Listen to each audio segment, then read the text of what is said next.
Yo, what's up, Cowboys Nation, man? Oh. Cowboys Nation, you in the building. If Cowboys Nation, you in the building right now, y'all see what's going on. Let me go ahead, light those chats up. Light those chats up, whether you're on Facebook, Light them up. Twitter, Instagram, I don't care where you at. YouTube, light those chats up, man. But hey, it's your boy Jay Tuck. As y'all see, we brought out all the big dogs in the Cowboys content community. We're doing this for y'all, Cowboys Nation, as we get ready for camp. So I'm going to go around. We're going to do introductions real quick, and we're going to dive in and do our thing, man. But I appreciate everyone. If you're watching all around the world, we're trying to shake the internet right now, cause an earthquake. So for those seeing me for the first time, your boy Jay Tuck, CFO Sports. You can follow me on all social media platforms at JTuck151, of course. Also hear me on the radio locally here in Kansas City on W810 Radio, WHB, ESPN Kansas City with my guy Darren Smith on the ship every Sunday morning. But next to me, man, I got a guy. This guy's one of the hardest workers in the Cowboys community, man. Real genuine dude. I talk to him every day. In the days when I'm not working, I can know I'm always going to get a call from this dude. So, hey, everyone, welcome Cowboys Nation. My guy, Mr. West Coast in the building. What's going on, Wes? What it do, man? It's your boy West Coast, man. Mr. Run the Damn Ball. You already know what it is, man. Coming out from Southern California, man. If you're coming out here to training camp, I will be waiting for you at the door. You know what I'm saying? So look for me, man. You already know what it is. Let's go. Yeah, man. He always out there at training camp, man, giving that live content. So we definitely appreciate you. And then next up, man, we got my guy, man. You ever want to watch some draft content? He does incredible work, man. He's out there killing it, making moves right now. My guy, Voch Lombardi, what's on, bro? What's good, Voch? Volume. I don't want to be talking too long because the intro will be 30 minutes, you know what I'm saying? So, fire though. And the intro's fire though. Yeah, long resume, man. And then next, man, I got my guy, Boss Cowboy in the building, Boss Cowboy Sports. Some of the best film breakdown out there, man. What's going on with you, bro? What's up, big dog? Hey, real quick, I'm gonna push your production skills. Can you blow me up? What's up? You know how you can make like one person? Yeah. I'm gonna push you today, big dog. Here go Boss. I knew you can do it because I trust my dog. That's how y'all do me. He put us on the spot. Let's go. This Boss Cowboy Sports with your voice, man. I'm gonna keep it short too. Let's get it. Let's go. There we go. All right, I got me pushing buttons out here. You gotta work today, big dog. We got remember this. Yeah, we got one of the OGs in the building, man. The voice, the legend, the myth himself, man. Law Nation, what's going on, my guy? Man, what's up, everybody, man? It's good to be here, man. I love this moment. Hey, the production is unbelievable, man. The intro made me put on the shades, man, because I know it's going to be bright. The way you had the countdown and everything. Baby, that was nice, man. Hey, y'all can find me on LAW Nation everywhere, and you already know you're listening to nothing. I had to put that together to get excited about the season, man. I had to put some fire together real quick. Yeah. That was good, man. That was good. Hey, that was fire. Thank you, sir. Appreciate it. Yeah. Man, this guy is the top when it comes to the Cowboys community, man. And honestly, I said numerous times, if it wasn't for him, I would not be here right now because he was one of the people that kept reaching out to me. Like, yo, Tuck, you got to start, man. So my brother, man, Skywalker Steel, what's going on, bro? I get big like Rome. What's good, y'all? Man. Ran some fun up. Yeah, man, well deserved. And you definitely have to know if you a Cowboys fan, and I know who this man is, man, because he definitely keeps the notification bell ringing. He's one of the hardest workers out there as well. My guy, Mark Holmes in the building. What's going on, bro? Man, I tell you what, watching that intro, I'm ready to run through a brick wall right now. I literally am so hyped up. I am so happy to be here with all of my brethren and stuff out here, my man. Bosh, I got the mambo sauce ready for you again. I got the mambo sauce for you. Law, you know I got the good looking for you the next time you're in town and things. Okay. But, I am excited to just be ready, actually talking about practice, man. I'm so sick of all the off-season bullshit. The Cowboys are going to trade for this one. Cowboys are ass. Future, man, I'm just ready to be talking about football and can't wait to get out there to Oxnard with you guys, man. Yeah, we finally made it. It was a long time trying to get through this all season. We made it. So, Mark, why does Law get liquor but I get condiments? You know what I'm saying? You know you drinking the mambo sauce, dog. I had to buy a gallon jug every.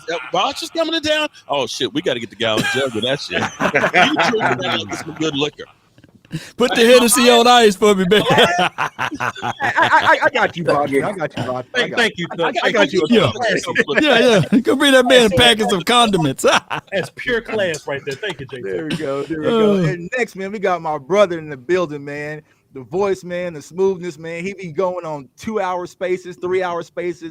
You know, you log in at 4 a.m. He's live. He just had a birthday yesterday as well, man. My happy birthday too, man. Pick Six Sports. What's going on, guy? Man, I appreciate it, man. This is fire. I love this concept of what we're doing. Man, I'm ready to have a good time with all the brethren that are here right now live in the building. So, yeah, man, Pick Six Sports, y'all know what it is.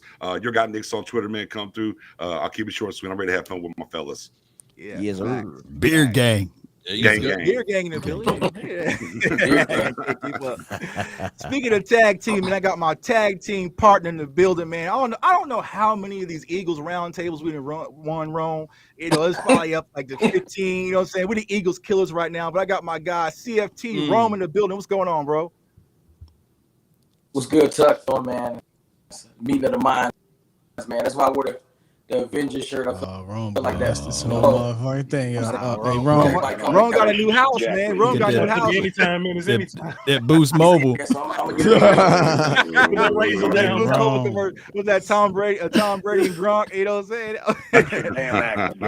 Jack got Rome. Jack got Get it. We'll get him right, man. Last but not least, man, this guy's one of the realest in the game, and you know you always gonna get the truth when it comes from Big Game James, man. What's going on, my guy? What's going on? I just appreciate it. I'm glad and privileged to be to be on here today. So just be short and sweet like everybody else. Let's get it and have a good time. Yeah, let's have a good time tonight. So how we gonna do it, man? We gonna talk through camp. You know what I'm saying? We gonna go through position. I know we got questions coming in from all over the place. So I said like the last 20 minutes, we'll just dictate that to questions from the community. So send y'all super chats, get the likes up, get the shares up, do what y'all normally do, Cowboys Nation. And we about to have fun with it. So let's go ahead and get to it. So I'm gonna start with the quarterback room. And I'm going to pass this question over to Wes and also to Vach, right? So we know that Dak Prescott is the quarterback. There's no competition here, right? But two-part question. What is the expectations for Dak going into this season? And also, do you think the Cowboys have done enough as far as getting the backup just in case there's a 4-game, 5-game injury that can fill that void for Dak? I'm going to start with you, Wes. Well, right out the gate, I mean, I think Dak Prescott had one of his best seasons of his NFL career because he threw more touchdowns than any other quarterback that's ever worn a star on his helmet. So I think it would be a travesty for me to say that guy needs to improve on some things. But hey, that guy can find some things that he can improve on. So, I mean, I think like all things in life, you know, Dak will get better. Like, I think we just need to trust in Dak, you know what I'm saying? Because, you know, he is statistically and skill setly gotten better every single year. So I'm just going to trust that Dak is going to be himself. And as long as Dak be himself, I feel at the quarterback position, you will be okay. You mean the number one quarterback in the NFL did not win a Super Bowl last year. So I don't think that's the criteria. Now on the backup quarterback, you know, my dad always told me, you know, I only feel comfortable with my backup quarterback if I can answer this question. If Dak Prescott was to go down today, which is July 24th, 2022, do I feel comfortable with any one of these guys? Knock on wood. No. Hey, I know. Yeah. But I mean, hey, what's that boy named Darren McFadden that broke his arm getting the phone? At the pool or something like that. Yeah. He denied it though. But yeah, my dad would always say, you know, do you feel comfortable with your backup quarterback running 17 games? And I'm gonna be honest with you, man. No, I don't. So. And I think the bad thing about that is, or the good thing, I think there's probably out of 32 teams, I'm probably saying there's probably like 27 teams that probably feel the exact same way I feel about their backup quarterback. So unfortunately, I think that's a problem that everybody has. So you just hope your quarterback stays upright. Because if he doesn't, your dreams are going to probably go left. Facts. Watch, I'm going to kick the same question over to you, my guy. I mean, that's well said, man. And, you know, when Dak's healthy, and then just think about healthy, right? Like Dak did what he did like towards the end of last year with one calf, a half a shoulder. You know what I'm saying? Cooper's foot was hurting. You know what I mean? Just so much of this other stuff going on. And Dak wasn't never just flat out terrible. Like there was no point where we looked at Dak and went, boy, that might as well be Andy Dalton. You know what I'm saying? Like Dak's always been in that conversation. And I can't do a show without saying I hate Cowboy fans, but like there's some Cowboy fans somewhere at somebody's house on somebody's internet that don't understand how good Dak is, and I think that's a shame, man. I had to almost cuss Colin Cowherd out. Just look, man, bro. Like there's no metric you can look at, whether it be numbers, whether it be wins since he's been in the league, whether it be like playoff wins. Because look, you're like, well, what has Dak done in the playoffs? Well, Justin Herbert ain't done shit since he's been here, and Lamar Jackson and these Kyler Murray characters, like what are these guys doing that you swear to God they better than Dak, right? Like you promise they better than Dak. You would rather have them characters on.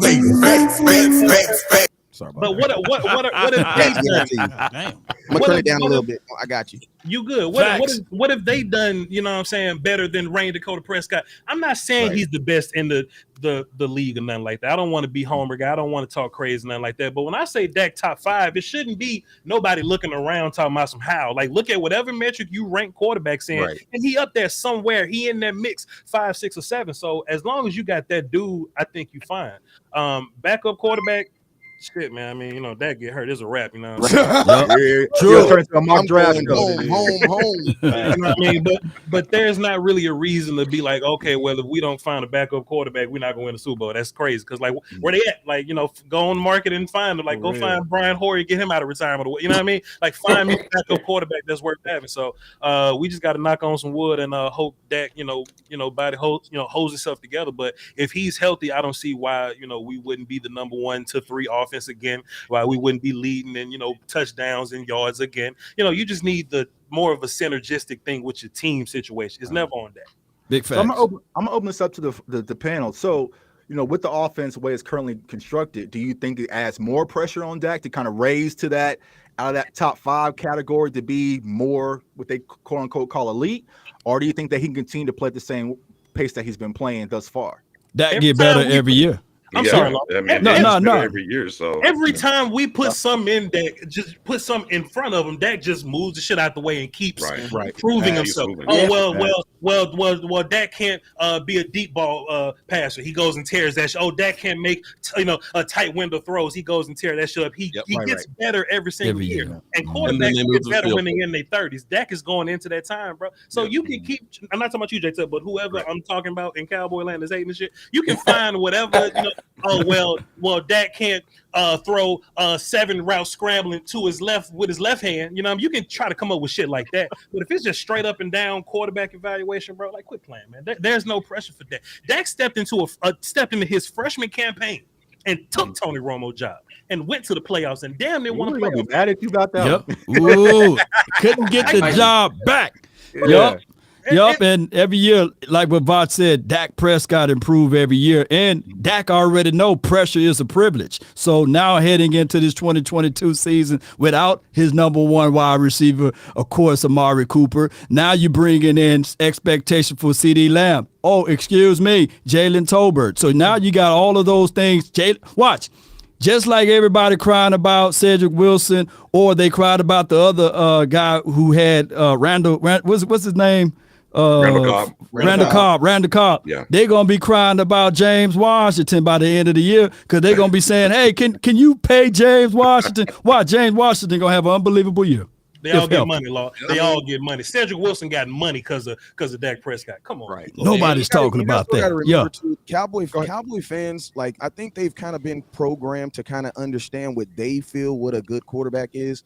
So it's like, I ain't trying to bring up no undertones, but it's like I just feel that like Dak is I feel even if Dak was to win a Super Bowl, I still feel like that statement you just said about someone's internet, that statement would still be true because it's like fans still will not acknowledge that Dak had a really good season this year, right? And then you compound on that. It's like, what quarterback out here had his brother, pass away? What quarterback out here had a contract negotiation with the Dallas Cowboys and Jerry Jones all within that sphere and had a major injury? My dude had all that he had literally the worst 18 months. Like we think we at the United States had a bad 18 months. We just had COVID. That's it. You know what I'm saying? And he had to deal with the ramifications. And my dude did, like, I understand he didn't do no break no god awful NFL records, but considering what Adrian Peterson did when he came back from his injury and had 2,000 yards, for Dak Prescott to come back from injury and break the Dallas Cowboys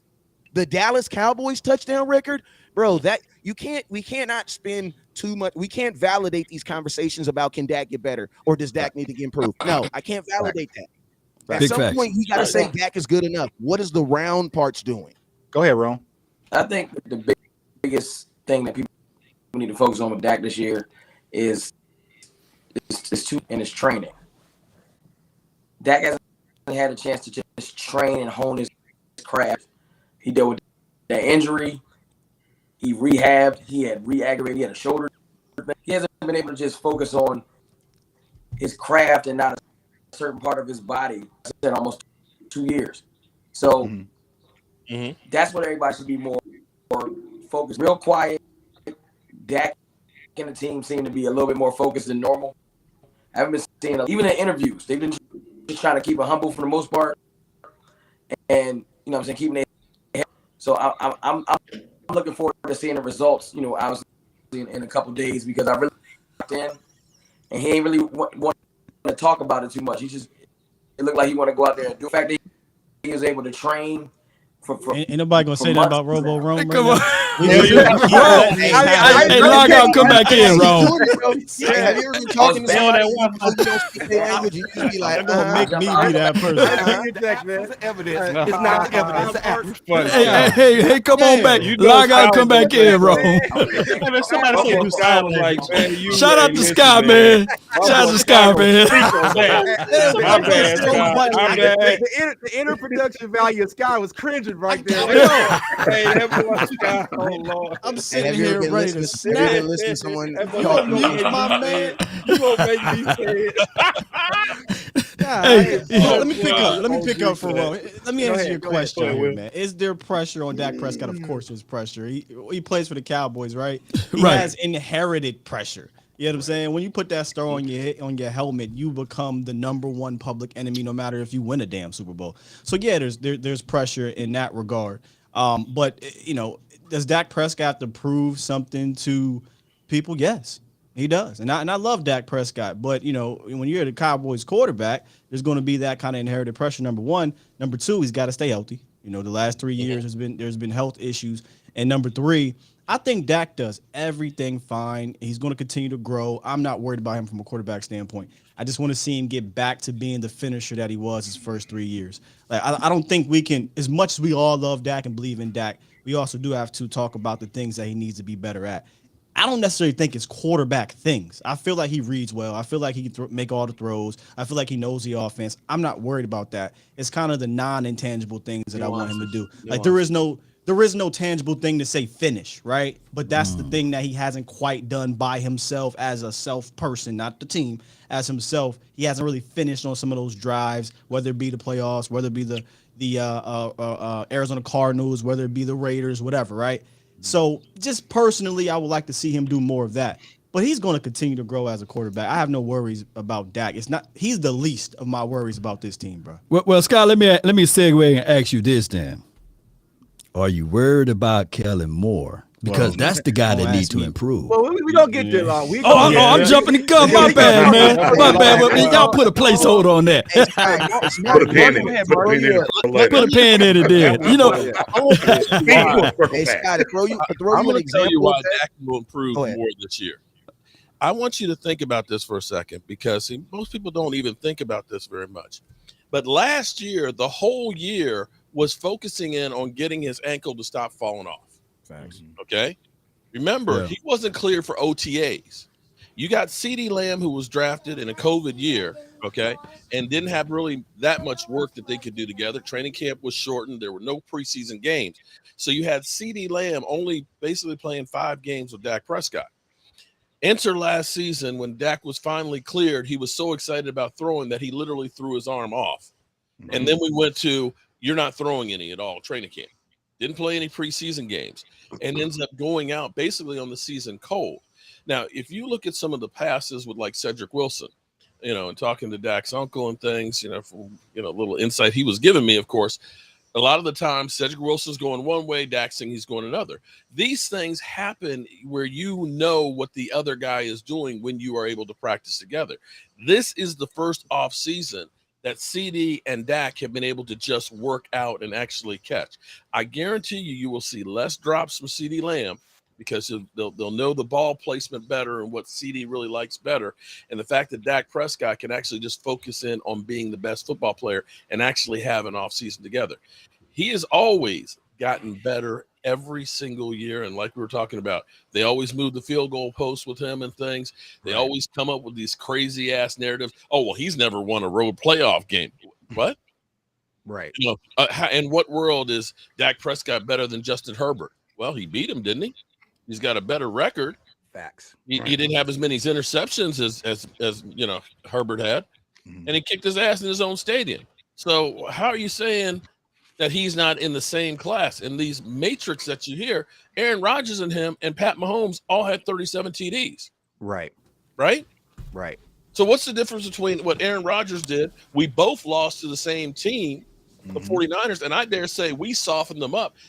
You had Jimmy Garoppolo only throw 109 yards. How come Green Bay couldn't beat 109 yards passing? Facts. And that was your Super Bowl MVP. But I look forward this year, Dak's going to be on a mission. One final thought, and I'm not going to try and take up too much time. No, go ahead. Do your thing. One thing that happens, sometimes you make changes because you're forced to change. And having Michael Gallup out last year, when you actually look at the heyday of the season, the Cowboys were looking fantastic the first half of the season. And I hate to say it when Michael Gallup was out, and it was when they were running a lot of 12 personnel. They may be forced into that same momentum as well. If Zeke is truly healthy, if Tyler Smith can just cut down on the penalties in half of what Connor Williams has, and if Jake Ferguson can block at least as good as as Blake Jarwin, Cowboys are going to be able to run the football. And if they can run the football, they're going to be able to reaction the hell out of people, and they will be able to use 12 personnel that will be deadly. I know I'm old and love Mr. Nasty. I'm young, and I'm screaming, "Run the damn ball!" What you mean? Run the ball, man. Yeah. Run the football. And we didn't have that second half of the season.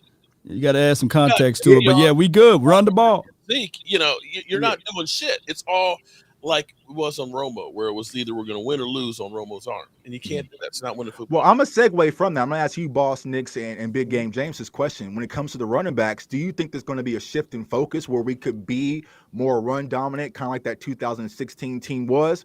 And then also, how do you think Zeke and Pollard will be utilized this year? I'm going to start with you, Boss. I did want to take that quarterback question. If that's okay. Go ahead. I've been muddling on that. Okay. You looking kind of quiet over there. No. Oh no. I'm just respecting the panel. But this is the thing, man. Just thinking out loud. Dak Prescott was born to be the Dallas Cowboys quarterback. Like he literally said that when he was 5 years old to his dad. Like he said, "I'm going to be the Dallas Cowboys quarterback." He was a fan before he was our quarterback, right? So going back to the days where he was drafted, everybody started picking apart his Twitter where he was actually critiquing Romo, obviously not knowing that the future was going to have them boys as teammates, but it just showed you that his heart was in it before he ever was our quarterback.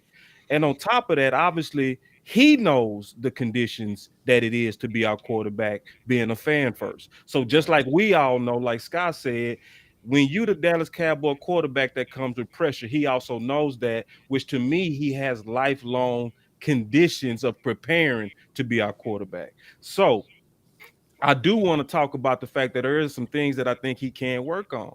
Being all the way honest about it, I do want Dak to take over better because I do know that we have a deficit with a committee system that can become stagnant at times. And sometimes you need the leader of the whole team to buck the system. And I'm going to be just straight up about that. That's something that I think would make Dak better and attack matchup. So if I was to answer your question, your original question on where can Dak be better, I would say that in terms of just taking over. But in terms of having that it factor, like Voss said, that closing, all the skill sets, everything that Mark Holmes said about what he had to endure to even just play out and how good he played, like West Coast said, in terms of breaking a franchise record and breaking Romo's record with all the controversy that he went through and the ankle and his brother and all of that.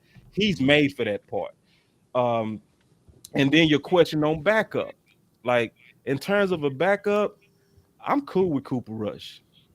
I'm super cool with him. It's like, because I feel like there's times to where can he get hot like Foles did? Probably not. But can he win you a couple of games because he coming in hungry and go deliver the ball? Yeah, just like he did in Minnesota. And just remember, when he was a rookie and he was in his preseason games, he had the highest passing rating out of all quarterbacks, including Mahomes and Watson.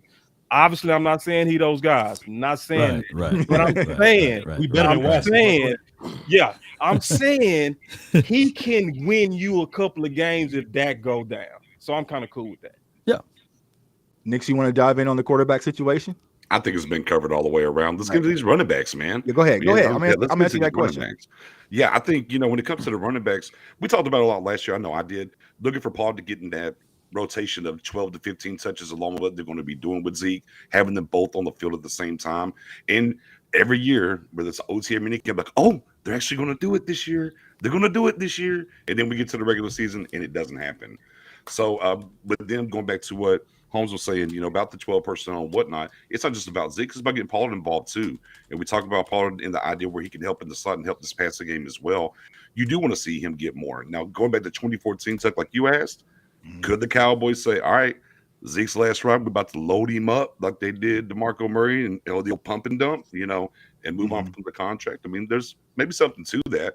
But yeah, the Cowboys got to be, it's not just about running the ball and running the ball effectively, schematically, Kellen Moore, doing things better in those realms. But I would like to see, you kind of think about RIP to Marion Barber, the Barber and Julius Jones kind of split action where you're starting to talk about between the 20s was more Julius and then your hammer inside the 20 and then to put the game away with Barber. If they could kind of get to that kind of rotation, that lightning and thunder rotation with Pollard and Zeke, I would love to see it. Well said too. What about you, Big Game? What's your thoughts on the run game?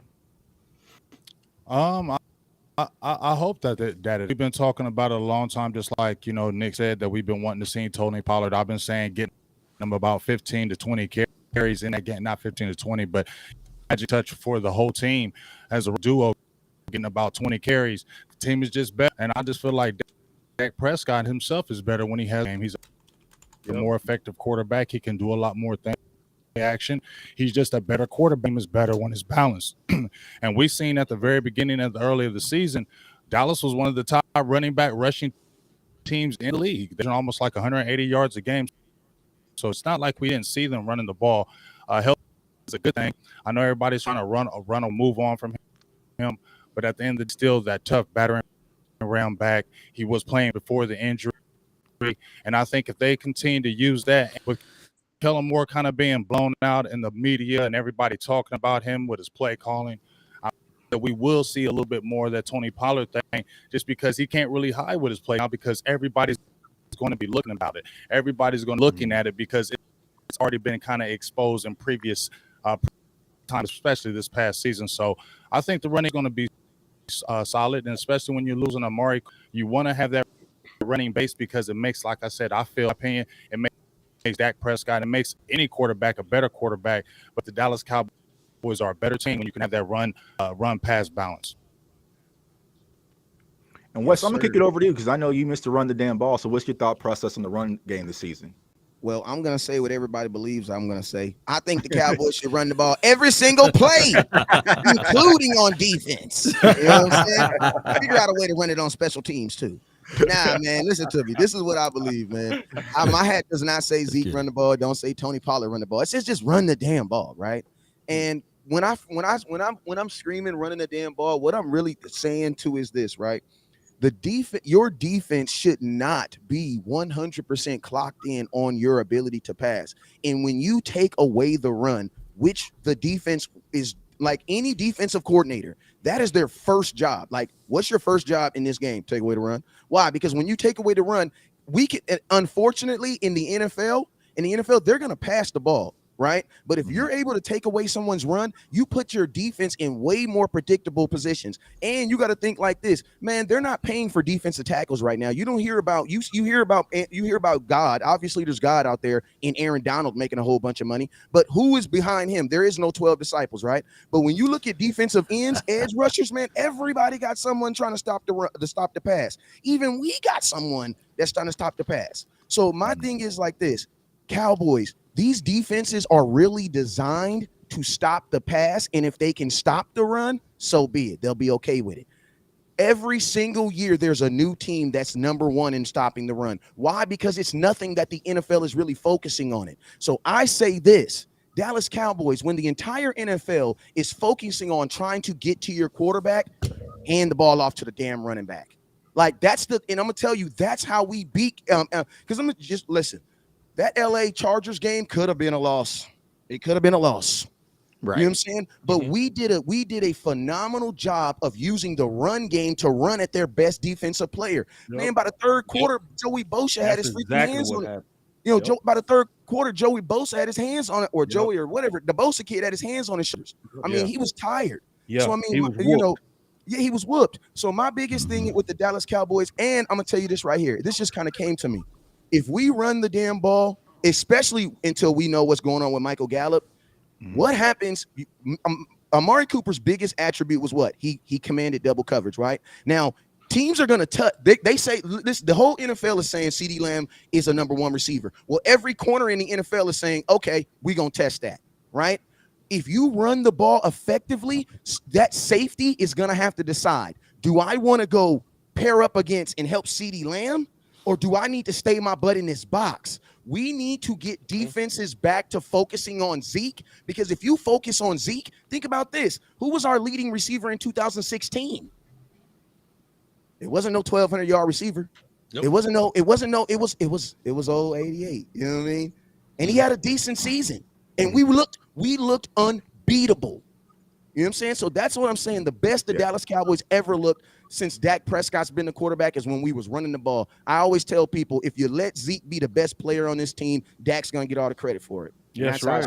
That's exactly how it works. I'm opening it up. Right. So anybody else got thoughts on that? Definitely got some thoughts on it. So in terms of running damn ball, I'm absolutely for running the damn ball, but it's also more so because we are now built to run the damn ball. Exactly. I mean, Tyler Smith is a major acquire for us to play that left guard, and the fact that he was the all-time blocker in ACC from being a run blocker. Like, it fits him, and so when you have your first rounder as your left guard and you have question marks at receiver, how the hell do you not run the ball?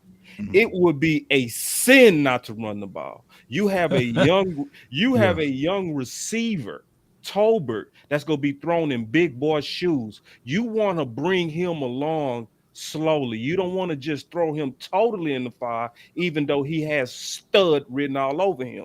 You still want to manage him smart. So yeah, running the ball just makes sense. And there are some major benefits when you run the ball and the way that we're built. First of all, we killed when we was running behind Terrence Steele. Now you also got somebody else on the left side to give you balance where you don't know where that running game is coming from. So now we really are built to bully. And when we are bullying teams and we are actually bringing physical pain to teams, you just control a team. And you rest your defense. Yep. Like, to me, everything says we should run the ball. And in terms of Pollard, in terms of running the ball, I'm going to be honest, I think they are using Pollard completely wrong. Okay. What they've done is, if you look at how he was used in Memphis, he was used with more screen principles, right? So a lot of people will say, okay, they was lining them in the slot, and they was talking about that a lot this offseason. But using him properly is to basically get him the ball in space. To me, because there's multiple ways to get Pollard the ball without just running the ball. With these guys, it's more so also about touches.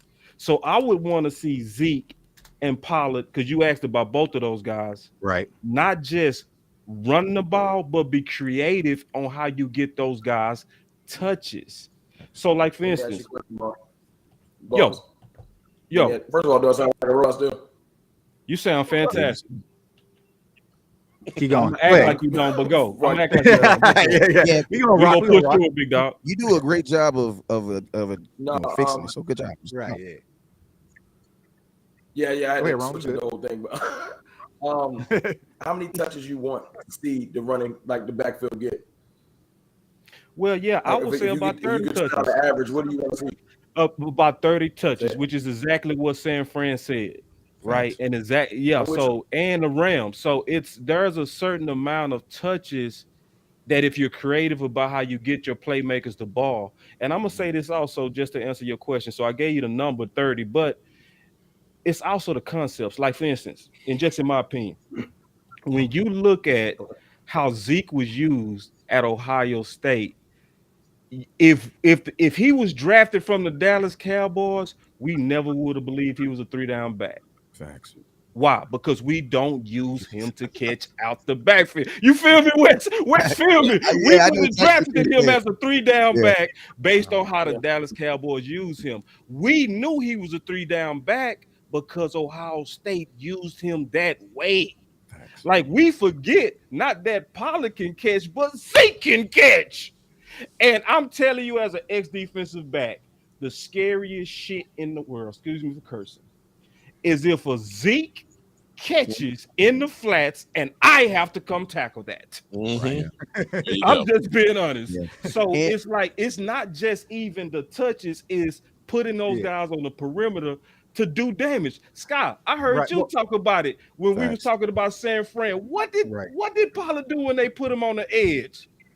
They truck that corner, yeah. Yeah. So it's like it's more than to me just run the ball. It's run the ball, get those guys the touches, and put them in the places where they go win better.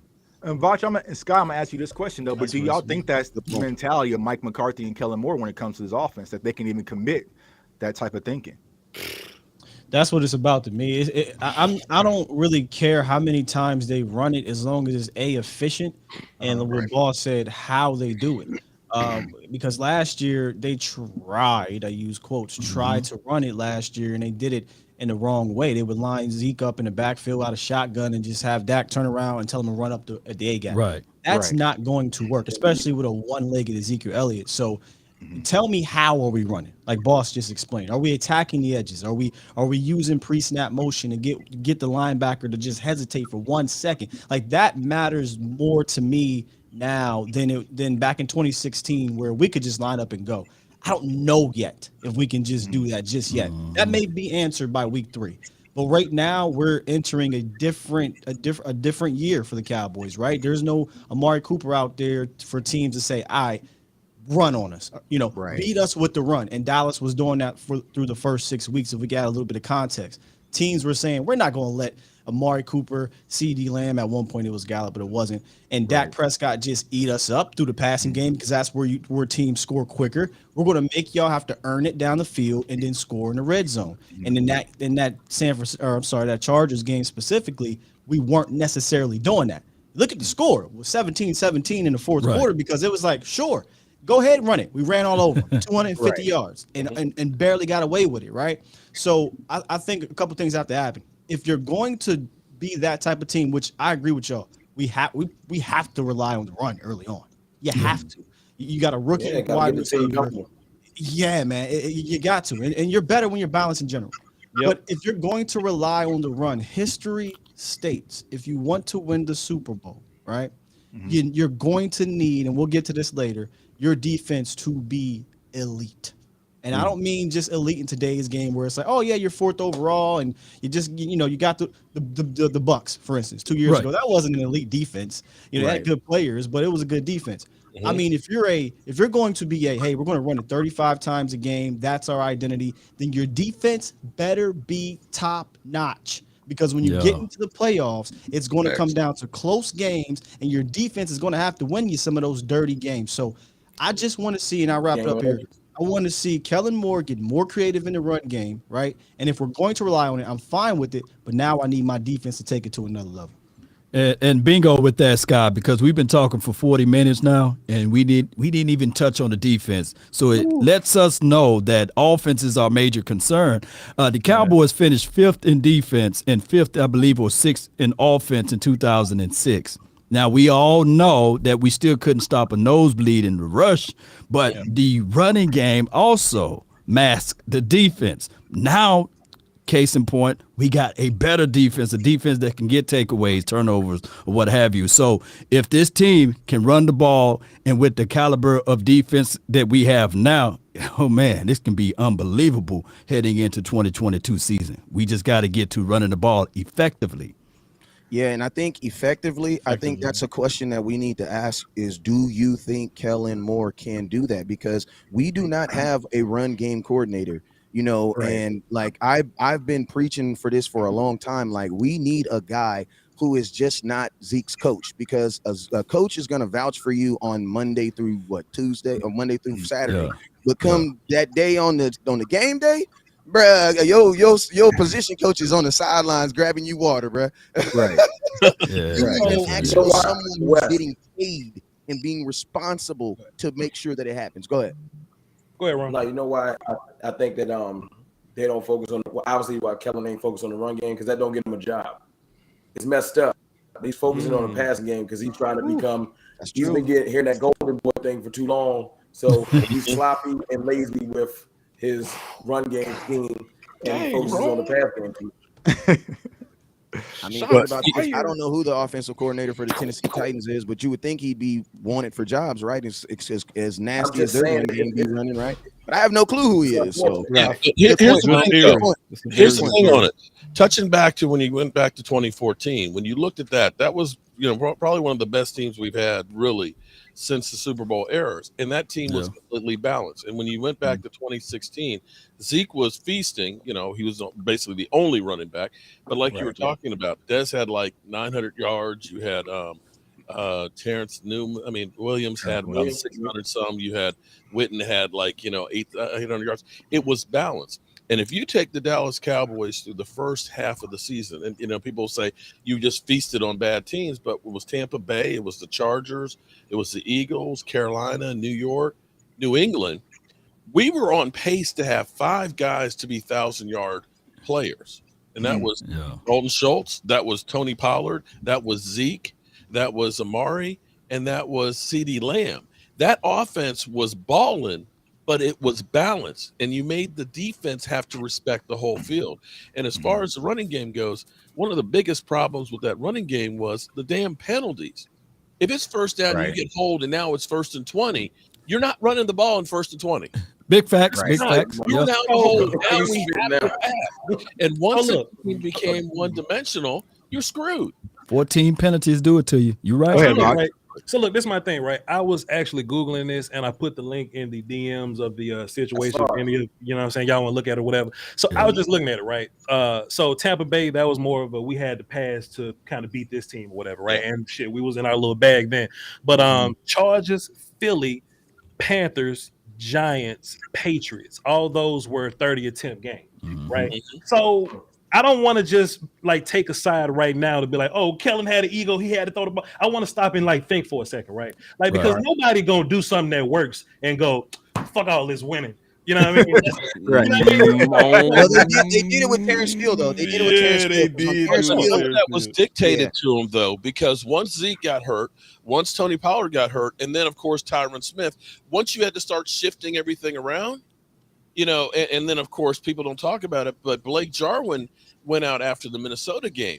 He was actually instrumental in that running game. So all of a sudden, you weren't as effective with it because your running backs were hurt and your offensive line was But if this is me bootlegging, I'm trying to be like Sky, man. Trying to do the play. Watch us finish his point. Watch us making a point. I took over for a second. I wanted him to finish his point, if that's okay. You ain't so like just basically what I'm saying, right? What happened between us running the ball 35 times or just 30 times, whatever, right? What happened between then and us not doing so? You know what I mean? So, you can look deeper and be like, because, we all watch film or whatever, right? And it was many times 1st and 10, all right, let's run the ball. And Dalton Schultz would just miss somebody, or Connor would hold somebody, or somebody would trip over grass and fall down. You know what I mean? So this ain't me picking one side or the other. I just wanted to, maybe we can, do this another day, come back, but like really deep dive what the hell happened after that got hurt, then as Minnesota, and Denver did the whole shit that they did. But after that, though, like what happened with the whole? Why weren't we able to run the ball in Kansas City moving forward? I just don't want to be. It was like a culture change almost. Can I chime in? One more thing. Go ahead. So I just don't want to say, are we capable? Well, is Kellen Moore even capable of running the football? Well, he is, but something happened between then and then that stopped it, and I just kind of want to know the answer to that. Go ahead, Will. I think it's you said his name, Kellen Moore. Mm-hmm. Kellen Moore has come up in a league where he doesn't know how to adjust in the run game, maybe in the pass game, maybe.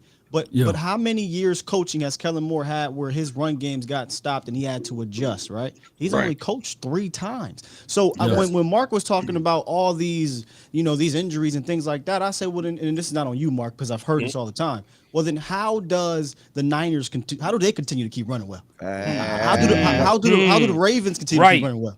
How do all these free agents without you know why? It's because they have a running game coordinator. They're committed to it. And commit to it. Yeah. The Cowboys don't have no penalties. Too.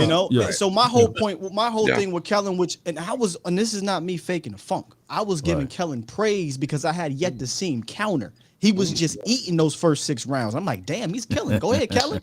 But when Kellen got rocked, I didn't see a counter, and I got worried.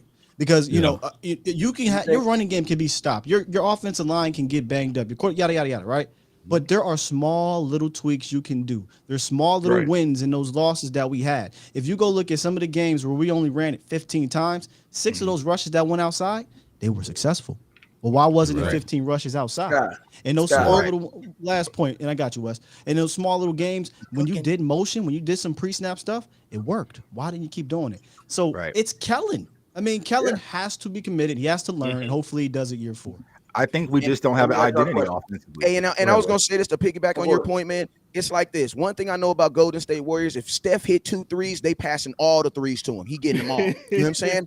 You know that Kellen Moore doesn't want to run when you see a guy like Zeke actually have a good run and then don't get the ball for a whole quarter. I'm gonna tell you another game, Wes. Exactly. And I'm gonna tell you, and I know that you guys say that we had to throw the ball, to beat Tampa Bay, but I feel like that's something we knew after the game. In the beginning of that Tampa Bay game, the Dallas Cowboys, on our very first drive, we ran the ball 3 times with Ezekiel Elliott. Me and BJ went over this at 3:00 in the morning. On the first handoff, he got 4 yards, right? Yeah. On the next handoff, he got 4 yards. On his next handoff, which was 3 plays away, it was 3rd and 1. They gave the ball to Zeke. He got 2 yards. BJ, I'm gonna ask you, when was the next time we ran the ball? How many plays was it? We counted them live on air. It was like 10 or so. It was 10. It was 10 or so, I think. Plays, man. Yeah. Incompletion. And I'm gonna tell you guys something that is not fair. It is not fair. It was not fair for them to throw the ball that damn much, not knowing if your defense was gonna be good. That is not fair. Like once you realize, like week 10, week 12, Teron Diggs got 13, 14 interceptions. I get it. But bro, this was Dan Quinn's first job as a defensive coordinator. Like, how do you do that, bro? Like, how do you do that? How do you make Dan Quinn defend Tom Brady 14 times in an NFL game? That's how many drives Tom Brady had in his first game. That's not right. That's like making a rookie quarterback throw 40. Think about this. That's like making a rookie quarterback throw the ball 40 times in his first game. Well, we did that twice with Ben DiNucci, threw the ball 40 times. Gary Gilbert threw the ball 40 times. If most of you guys up here are coaches, or I see you guys are coaching, I see it and I love that.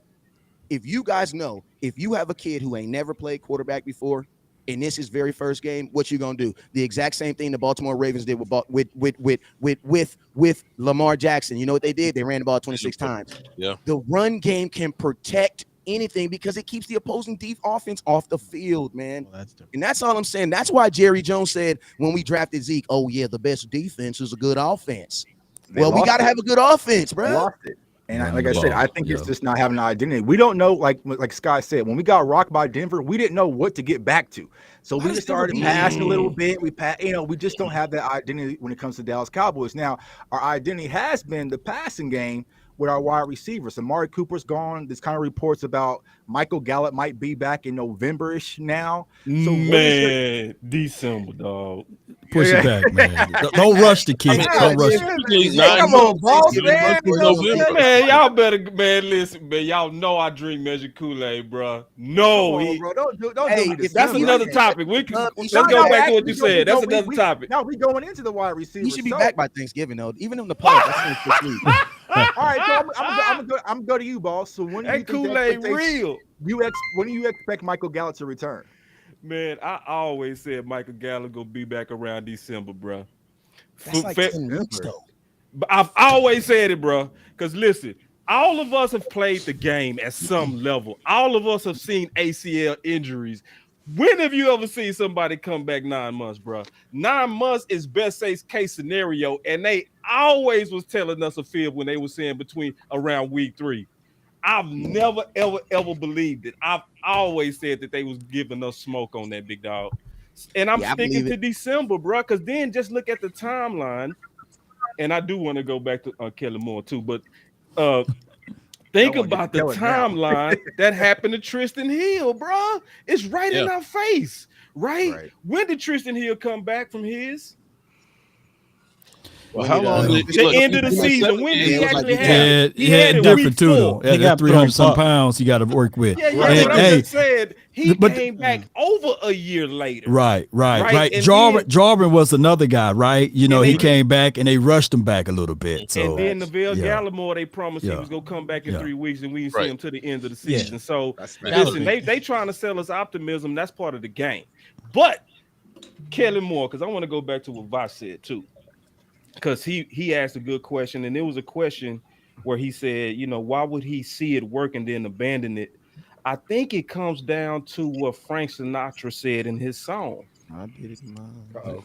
I do it my way, and I think I think it's a tendency, right? Mm-hmm. Because West Coast brought out this fact a long time ago, and I've been stealing it from him since.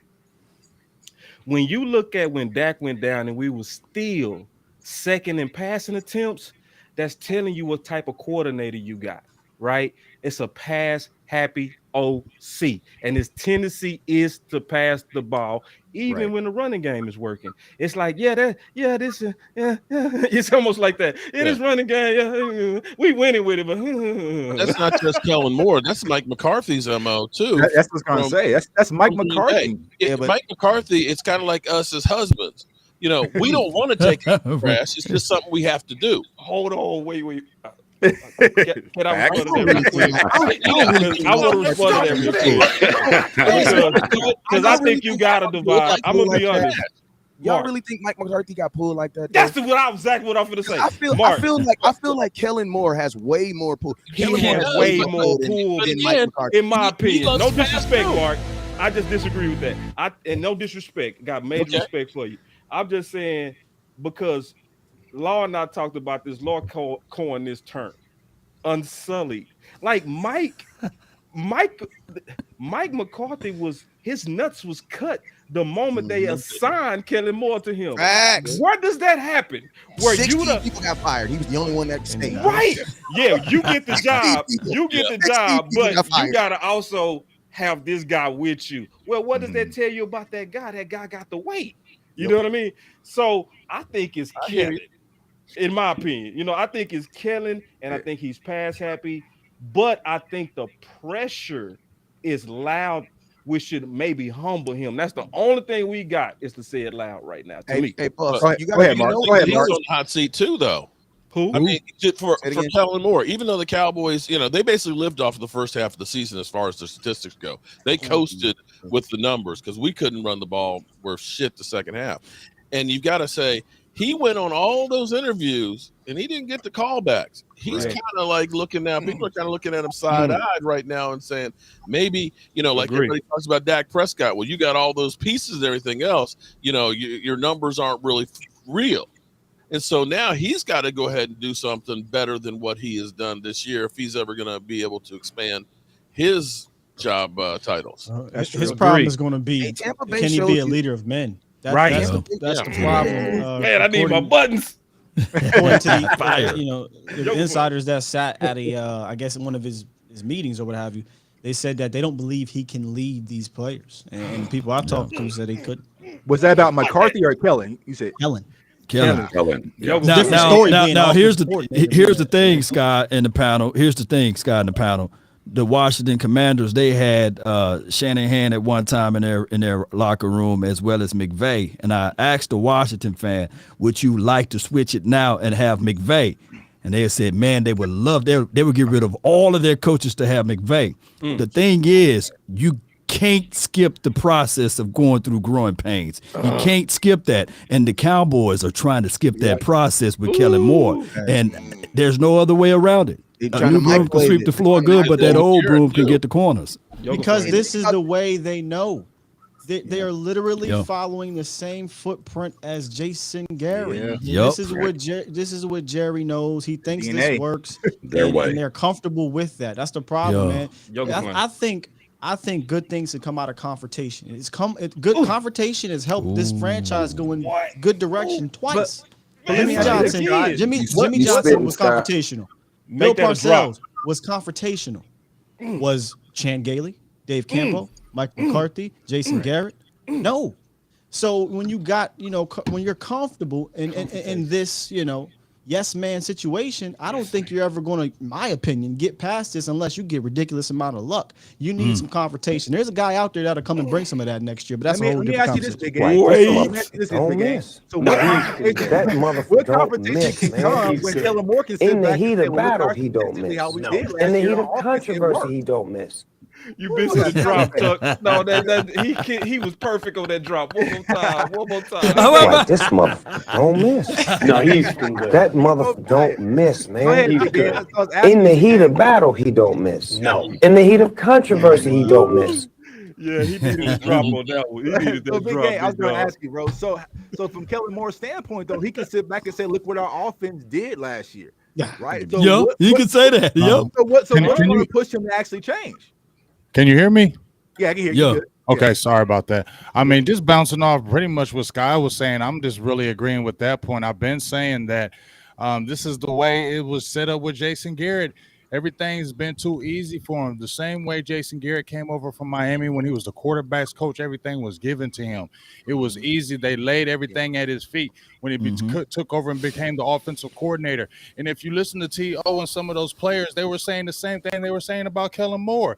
He ain't really got a counter punch. We get all these points, we run these same plays, but then these defenses figure us out, then they don't know what to do after that. It's like the same, it's like Jason Garrett part 2. So it's hard for me to say where is there going to be change because they laid out the same thing with Garrett, did the same exact thing, and we, the fans and the people, really pushed Jason Garrett out because they might have kept him another 3 to 4 years and kept on trying. If it wasn't for us, fans probably finally revolting and saying we done with Jason Garrett. So what Jerry and Jones and them said, okay, we'll get rid of him, but we got his prodigy right here, so we'll raise him up the same way, and maybe Kellen Moore can be different than Jason Garrett, but it's becoming the same way, so it's just really hard. The only thing I'm going to say is, since people were putting him on shine with Kurt Warner and those guys, now maybe he has to feel like he's got to show something because now the big light is on him because he's been coddled. As I said before, Stephen Jones was the main one that was talking about, hey, I love Kellen Moore, so we are going to bring him back. And he made that statement when he said, I love Kellen Moore. So a real villain. And who was, to me, really running it right now? Stephen Jones is really running right now. So I've been saying that for years. It's some tough things going on with that. Well, that's why I think we got to kind of that's why I think us as fans kind of got to give your head coach I'm not saying you kind of give him a pass, but it's like I don't think Jerry Jones is actually hiring head coaches to actually facilitate the role of being a leader. You know what I'm saying? Because they're not even empowering them in that position. And if you think about this, when they fail at leading, they don't punish them for it.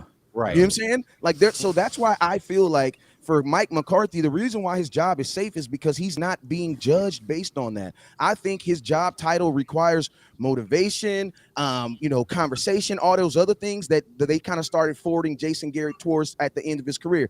I know a lot of fans want to blame Jason Garrett, but I'm going to be real with you, man. Jason Garrett didn't call plays since 2013. I'm saying they stripped those play callings from him publicly, gave those to someone else. Then it became who? Scott. But did you see the Giants offense last year? I'm glad that you I'm waiting for somebody to say that. Let me jump on that, Wes, because I feel what you're saying. But once again, it was a lot of the public that was getting mad at what Jason Garrett was doing. So he said, okay, you know what? I'm going to strip that of you because we the people in the No, but see, that wasn't the reason why they stripped that. The reason why they stripped that is because the Dallas Cowboys had just went and got those 2 running backs, and because Jason Garrett was actually number 1 in scoring, and he was number 6 in passing offense. They was rocking the ball. The reason why he lost his job was because his inability to run the ball. We had just got those running backs. Please don't fight about Jason Garrett. Oh man, Here's the thing, y'all. I had structure. I had notes how we was gonna do this. I knew damn well I should delete all them notes. No, we ain't gonna let them fight over Jason Garrett. That's one thing we not gonna. Hell no. Next, Tuck, what you got? What you got, Tuck? I'm gonna get the wide receiver feel like part, we but you know blame the wrong guy. No, okay, yes, I'm with you. Wait a minute, man. We are not finna fight for Jason Garrett. Come on. He's right. He right. He got blamed. Next. Like, shoot the right guy finally. Delete the notes. We do wrong internet, man. We gotta get my guy Rome some Google internet. Man, wrong, man. Hey, my guy Rome is running with the Q's, man. He got the connection, man. You out there kicking it with the Q's. You got your internet bill paid. Man, Rome out there sounding like.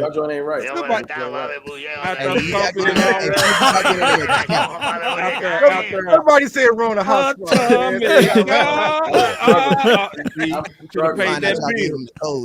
Hey, I'm gonna go to my guy Knicks, man. So speaking of wide receivers, right? So so Ball says that Michael Gallup might not return until December. I'm hoping before Thanksgiving at least give me that. You know what I'm saying? So how do you expect this wide receiver core to look going through the season, getting midway through without a Michael Gallup, who's our clear number 2 wide receiver? Because Dalton Schultz is going to be your number 2. I mean, that's really what it kind of boils down to, and how they'll probably scheme that thing up as Tolbert gets caught up there. And I'm with what Law said a little bit earlier, too. And the thing about Dak Prescott is, whether we're talking about the Cobbs of the world or the Wilsons of the world, you have to remember, Washington had some pretty porous quarterback play the last couple of years that he was up there in Pittsburgh. So he's a little bit under the radar of the signing. I'm not saying he's going to come in here and be a world beater, but lined up with Dak and what Dak's able to do, I think he's going to get busy for sure. But I think the biggest thing that you're looking at is they're going to get into 12 personnel, which will help for sure with Ferguson and with Schultz. But the other side of things, too, if you look at it, especially last year with Schultz, he'll be the number 2 that's comfortable with it. And that'll be the guy that'll get the work maybe a little bit heavy, as the run game is going to be a little bit used more.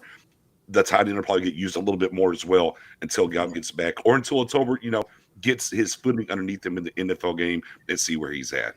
You ain't scoring 40 points if your tight end.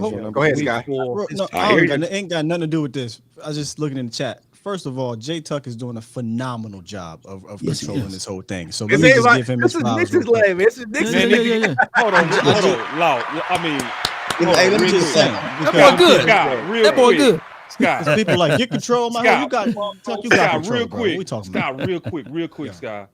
I gotta push Tuck. Man, get that production up, man. Show these boy faces when they speaking, dog. I'm gonna push you today, big dog. Come on, this never been done before, Tuck. I'm pushing the hell out of you. Let's get it together, man. Come on now, let's get it together. Go ahead, Scott.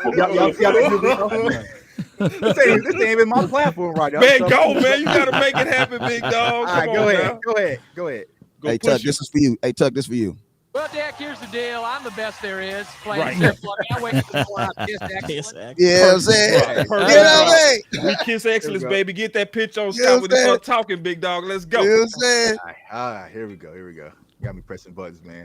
All right, Law, go ahead and jump in, man. How do you expect this wide receiver core to look, without Michael Gallup? You got Jalen Tolbert coming in. I know you're kind of high on James Washington, kind of an unproven guy, and we got some unnames, whether it's TJ Vasher, Simi Fioco kind of floating around in camp. So what's your thought process on the wide receiver core?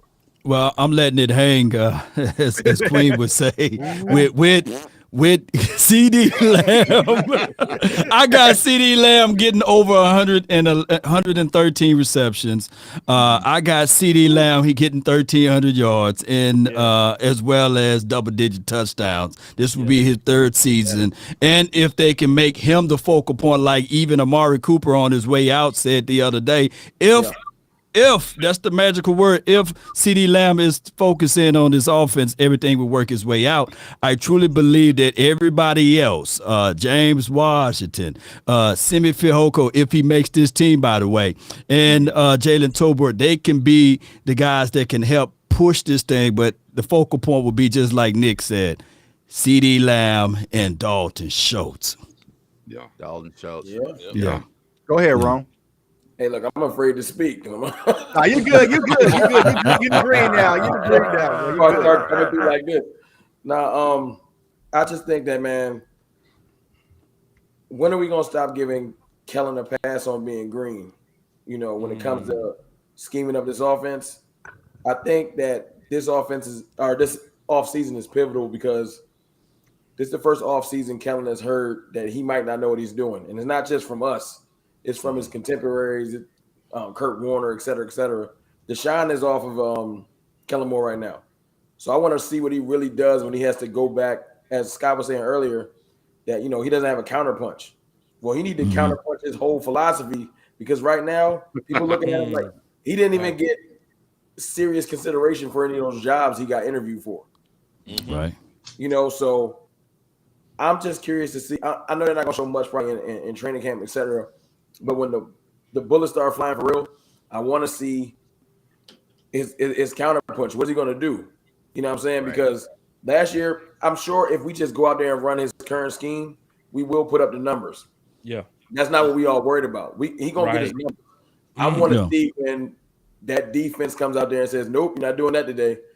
What is Kellen going to do? That's the main thing I want to see when we have that struggle first two quarters, that first game. And I want to say, okay, Kellen, you on the clock. Because if he does the thing like y'all was saying earlier where he's like, I'm going to just line Zeke up and run him up A gap. You know what I'm saying? Or I'm going to just try to get this Dalton Schultz check down going on. We're going to know then that it's going to be a long season. So we're going to have to just see. Right. Hey, Rome, I'm going to just say this one more time.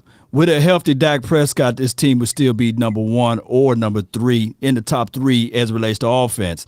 Think about this. Nobody scored more points than the Cowboys last year, and nobody had more total yards than the Cowboys last year. And, of course, that's without even targeting some of their main targets. I just look at it like this. Kellen Moore, he's still going to have a top 5 or top 3 or top 1 offense.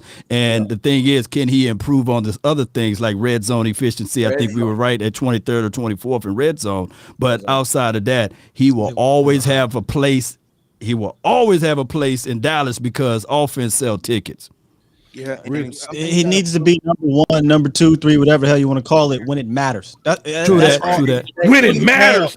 Give a damn if you're number 1 against the Giants. Okay, be number 1 against the Cardinals. I don't give a damn if you're number 1 against the Washington football team. Be number 1 against the Niners. Number 1 against the Niners. Yep. True that. Hey, that's not you, Law. I'm just saying because I hear that a lot. Like, he had the number 1 offense. Well, where was the number 1 offense then when it mattered? Chiefs. Where was it? The Chiefs. 9 points. Put that on the sticker. Bumper sticker that. Hey, I'm gonna tell you guys something. That's a huge knack on him too. Is this man in 17 game season last year, including the playoffs, 18 games, you only scored on 6 opening drives, man. So that lets me know that all your film work that you put together. I mean, because this is the thing. Even bad teams score in their opening drive. You want to know why? Because, bro, you've been watching the film for 4 or 5 days, bro. If anything's going to work, it's going to work right now. Teams will adapt. Teams will adapt as they go along. You know what I'm saying? It's harder to score in the fourth quarter. Why? Because you've been playing them, right? Kellen Moore, that's when I will know if Kellen Moore has actually adapted, because that's how I know the classroom stuff. Because I'm going to tell you, Bruce Arians and Tom Brady in a game that matters, bro, it's going to take more than just throwing plays at these dudes, bro. Like, you're going to have to really go toe-to-toe with these dudes in the film room. So Kellen Moore, when they defer, when these good teams defer and say, hey, we're going to give you the ball first. You want to know why? Part of the reason, because they know that you don't score on your opening drives, right? But when they do, you better watch out. Exactly. That's real talk too. I did some research on this, Wes, to back you up. if we're not counting week 18, because come on, let's be real. Week 18 was a scrimmage, right? Yeah. They had they scored a touchdown on their opening drive one time after week 3. One. Wow. Okay, bro. And they only had 3 opening drive touchdowns the entire season. They went 3 and out or down 6 times. If you go look at the Rams, they went 3 and out or downs 3 times in the entire season. The entire season. And to me, that's because McVay's McVay, right? Yeah. And they scored on the opening drive 9 times. Teams are automatic. That means 9 games the opposing team started off down.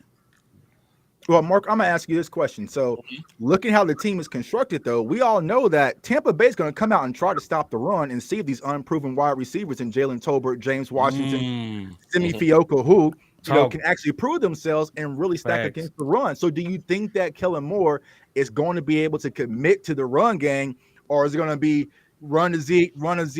You know what I'm saying? Third down, he's gonna have to. and then he's going to bail on it. I just don't see him committing. But what's your thought process on that?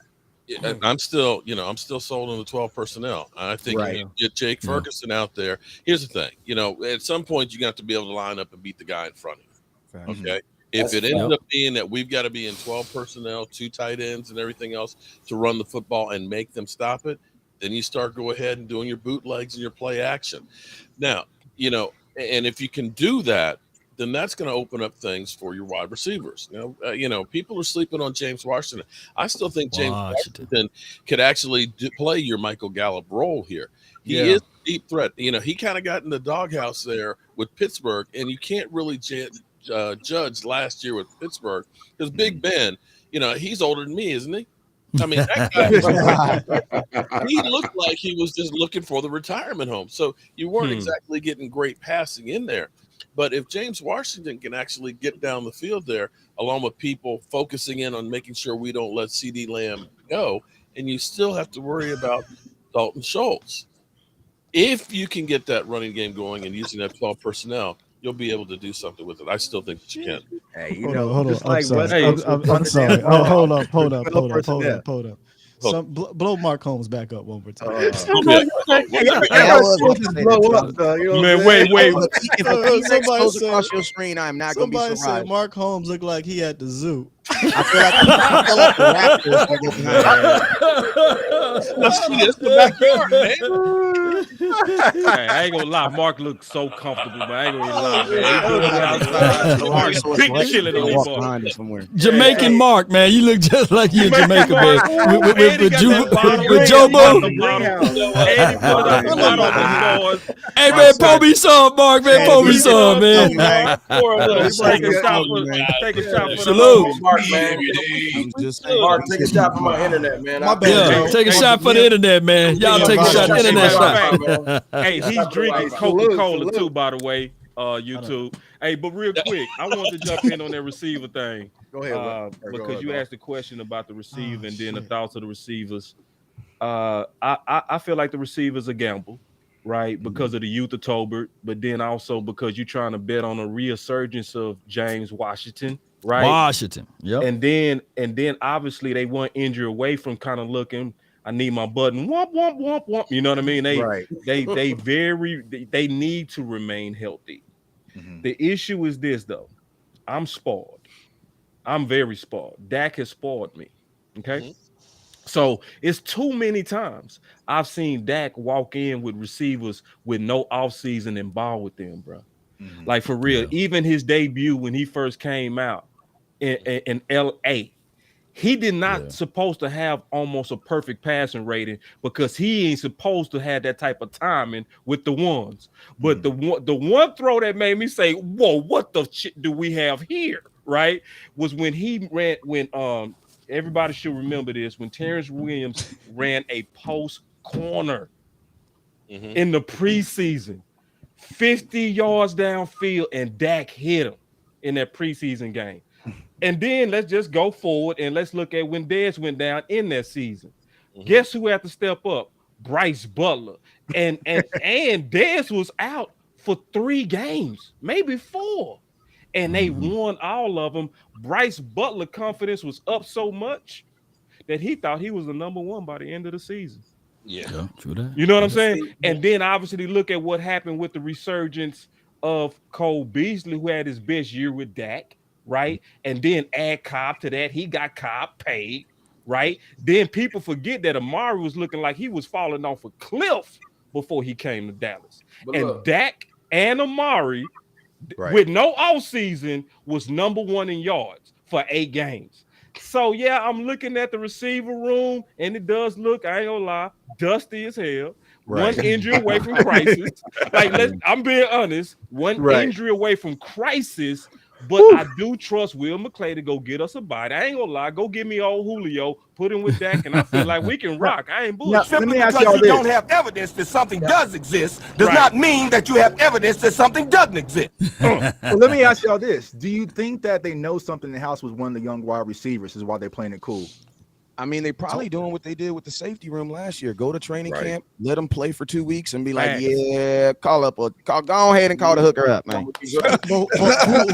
Who the hooker this year though? Yeah, who gonna be Yeah, the I mean, who's that wide receiver we could go get? Man, it's a wide receiver out there gonna turn some heads. TJ, I mean, you're you so know, close to training camp financially, it makes more sense to do it that way. Well, who Because was- somebody But keep in mind, there's always a Reggie Davis. Now, there's always a Reggie Davis. I want to let y'all know because they're gonna have me hype out there, and I'm gonna get a lot of views, and then he gonna disappear. So y'all think Shout out to Reggie Davis, though, man. Because I think What they day you missed the get boat. I think they missed the boat when it comes to the wide receiver core. I'm like boss. You know, I'm kind of cool, but we are one hamstring, one away from me being like, I will say this though, you know, the wide receiver room in general is definitely a big giant question mark to start off the year, especially if Gallup is not here. But if Four is playing, just something about it. As long as he's out there, I feel like we'll be in contention no matter who's out there. That doesn't mean, you know, he's gonna blow you away. It's gonna be great. But as long as Four is upright, I'm cool. Again, I know this. I hate to keep on bringing it back, but it'll be up to your offensive coordinator to adjust to that, man, and figure out a way. As long as Four is out there, if Lamb's out there, is Zeke out there, is TP out there, is Schultz out there, get them a damn ball. Yeah, When do you start looking at Dak? When do you start looking at the opposite way though of that? Because I mean, what you said is phenomenal, man. It's like, why do the organization, after 37 touchdowns, wouldn't the Cowboys want to see him throw 50? Like, I'm like, dang, he threw 37. I'm just saying, like, I'm not saying you want him to do better. Why would you do things to diminish his abilities? Well, that's the stuff that I don't understand about the Cowboys. I would have kept the other guy that they got rid of, and I don't want to turn this into an entire thing about him. He ain't here no more. But I would have kept that guy because he's going to play. Can you imagine starting the season off with those two? Right. Why your quarterback in this pressure for no reason? There's no reason to keep on asking Dak to be like, that's the type of stuff that Green Bay's asking Aaron Rodgers. He is MVP after MVP. Yeah, take his best receiver and tell him to figure it out. Yeah, you don't do that to Dak Prescott. It's not a Dak problem though. But that's the problem. But that's what we talked about earlier. No, it's really about Pollard. it's, when you look at that, it's about getting Pollard more involved because of the lack of the perceived depth that they have at wide receiver. Yeah, that's why it's so more important for Kellen Moore to figure it out and get Pollard more involved now. Facts. Hey, Tuck, the Cowboys got to stop letting real quick dictate their aggressiveness. That's all it is. Boss? Yeah, I just wanted to see if I could ask Vach, BJ, and Big Game James a question real quick. Yeah, go ahead. Yeah. All right, so I want to ask all three of them guys because I want to ask Vach because he's an offensive podcaster, BJ because he played both sides, and then I want to ask Big Game because he played defense and he's a defensive podcaster. I got a real good question in my chat about Kellen Moore likely being better in the box. I want to throw that out to y'all three guys and anybody else that want to jump in. A bet in the box with that. Who? Yeah, so Kellen Moore basically moving to the box. In the booth. Oh, the booth. I gotta be said like that. We said because when you say box, you think like, damn, he's gonna be a linebacker. Okay, we said different linebacker more. Booth. We said. Let me just say this too. Let me just say this too. I know what you meant.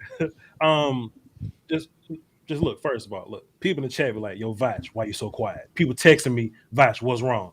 I've been in these situations before, these kind of panels before, and one domino could fall of somebody talking over somebody, and 9 other people gonna end up talking over somebody. Right. Right. I'm just kind of, you know what I mean, getting in where I fit in, man, because I know me and James can go, I know me and Boss can go. Facts. Like me and everybody can turn this into a 9-hour thing. So I just I'm just waiting my turn. I'm good.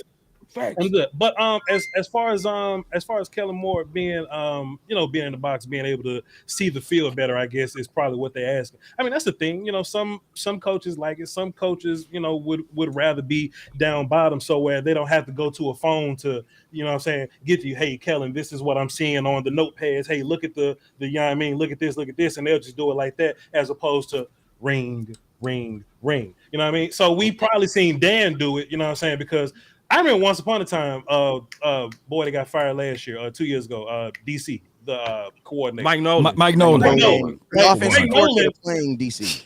Look, watch this. Mike Nolan was in the booth, and they was like, Mike Nolan need to come down. Then Mike Nolan came down, and we still kind of trashed him, right? But Dan Quinn went straight to the booth and said, "Fuck y'all, I'm not coming on the floor." We did trash. As long as you win, as long as you do good, it don't matter where you at. Where you at. So Kellen can coach from your house. Like, long as we winning, it don't matter where you at. But it's up to him, though. It's really his preference or whatever. But, They talk a lot during the game, so I don't know how that would, like, if you like sitting in the Miller Lite, and I know I see a bunch of you other guys been there. Kellen Moore and Dak Prescott, they talk a ton during the game. So I don't know if he goes in the booth, I know that goes away. I know that's going to go away. Yeah, but you see him down there with the away, tablet and everything, and they're going over plays side by side there. And it's different when you're talking from up there. If you're right there with the tablet, you can say, look, you see the safety right there? He's kind of biting up in there. We can go over the top of him and stuff. You're kind of right there in real time that you might not be able to do as conveniently when you're up in the booth. And I think I don't want to good insight. I like that question about why doesn't Dak buck the system when it comes to the offense, because him and Kellen are like this. Hey, I don't want to drop a bomb, but I remember I talked to my I talk to my boy Jalen all the time, right? And one conversation I do remember that we did have about Dan Quinn and his relationship with him is they actually wanted Dan Quinn on the sidelines. And the reason why they said is because, like, Dan Quinn is the type of guy that's like all up in your face and aggressive and stuff like that at practice. And a bunch of the young guys actually they burn off that aggression, off that energy that Dan Quinn brings. And he said one of the things that they would have appreciated was him to be on the side. So they actually went to Dan and asked him, and I'm gonna tell you what Dan said. He continued to do it the way he did it. But I was saying, listen. But you know what I like about Dan? Dan said, you know what? I know for this situation, that sounds like a good thing, but for my overall success, I've done it this way, and I'm gonna keep it that way. So and guess what? He got his results. But I say this to say that Kellen Moore, I think Dak don't necessarily need a Kellen Moore in his ear because he's calling a play.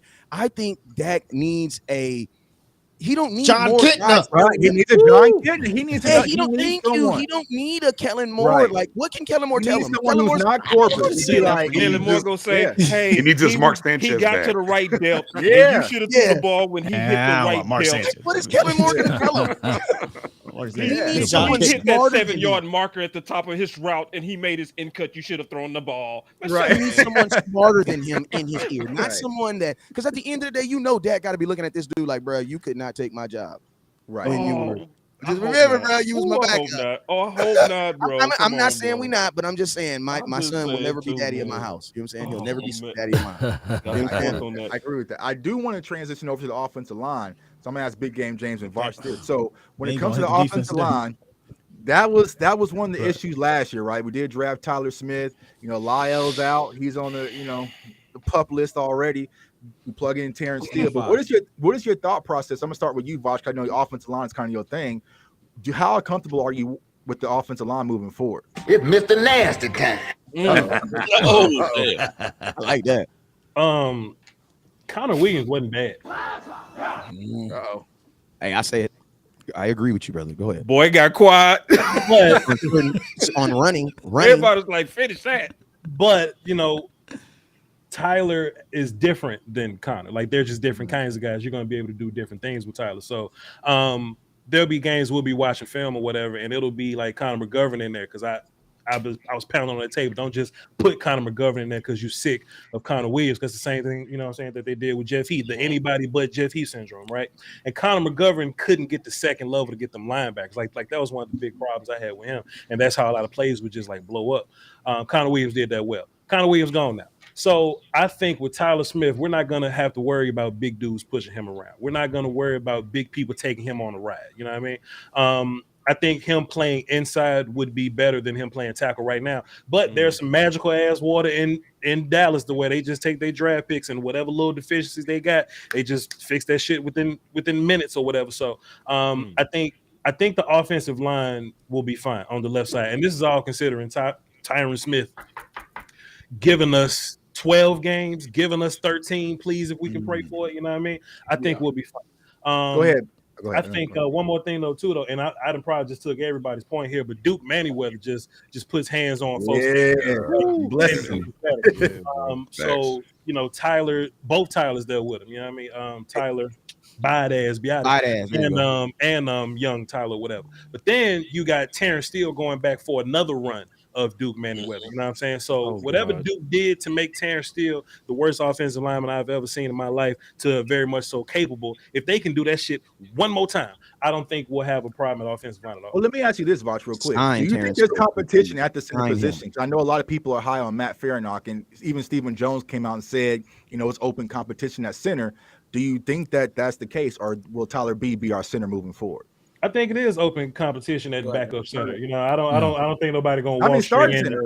Starting center. If it's really an open competition, do you guys think we should have did more then? Because you guys don't think we should. I think they believe in Farniok, man. I think it's genuine. They really do. They believe in him because when you think about the press conference, you always want to be the name that's called when nobody was actually calling your name. You see what I'm saying? So they brought his name up unprompted. That's a big sign of confidence that they have, and it's been a great groundswell against Tyler.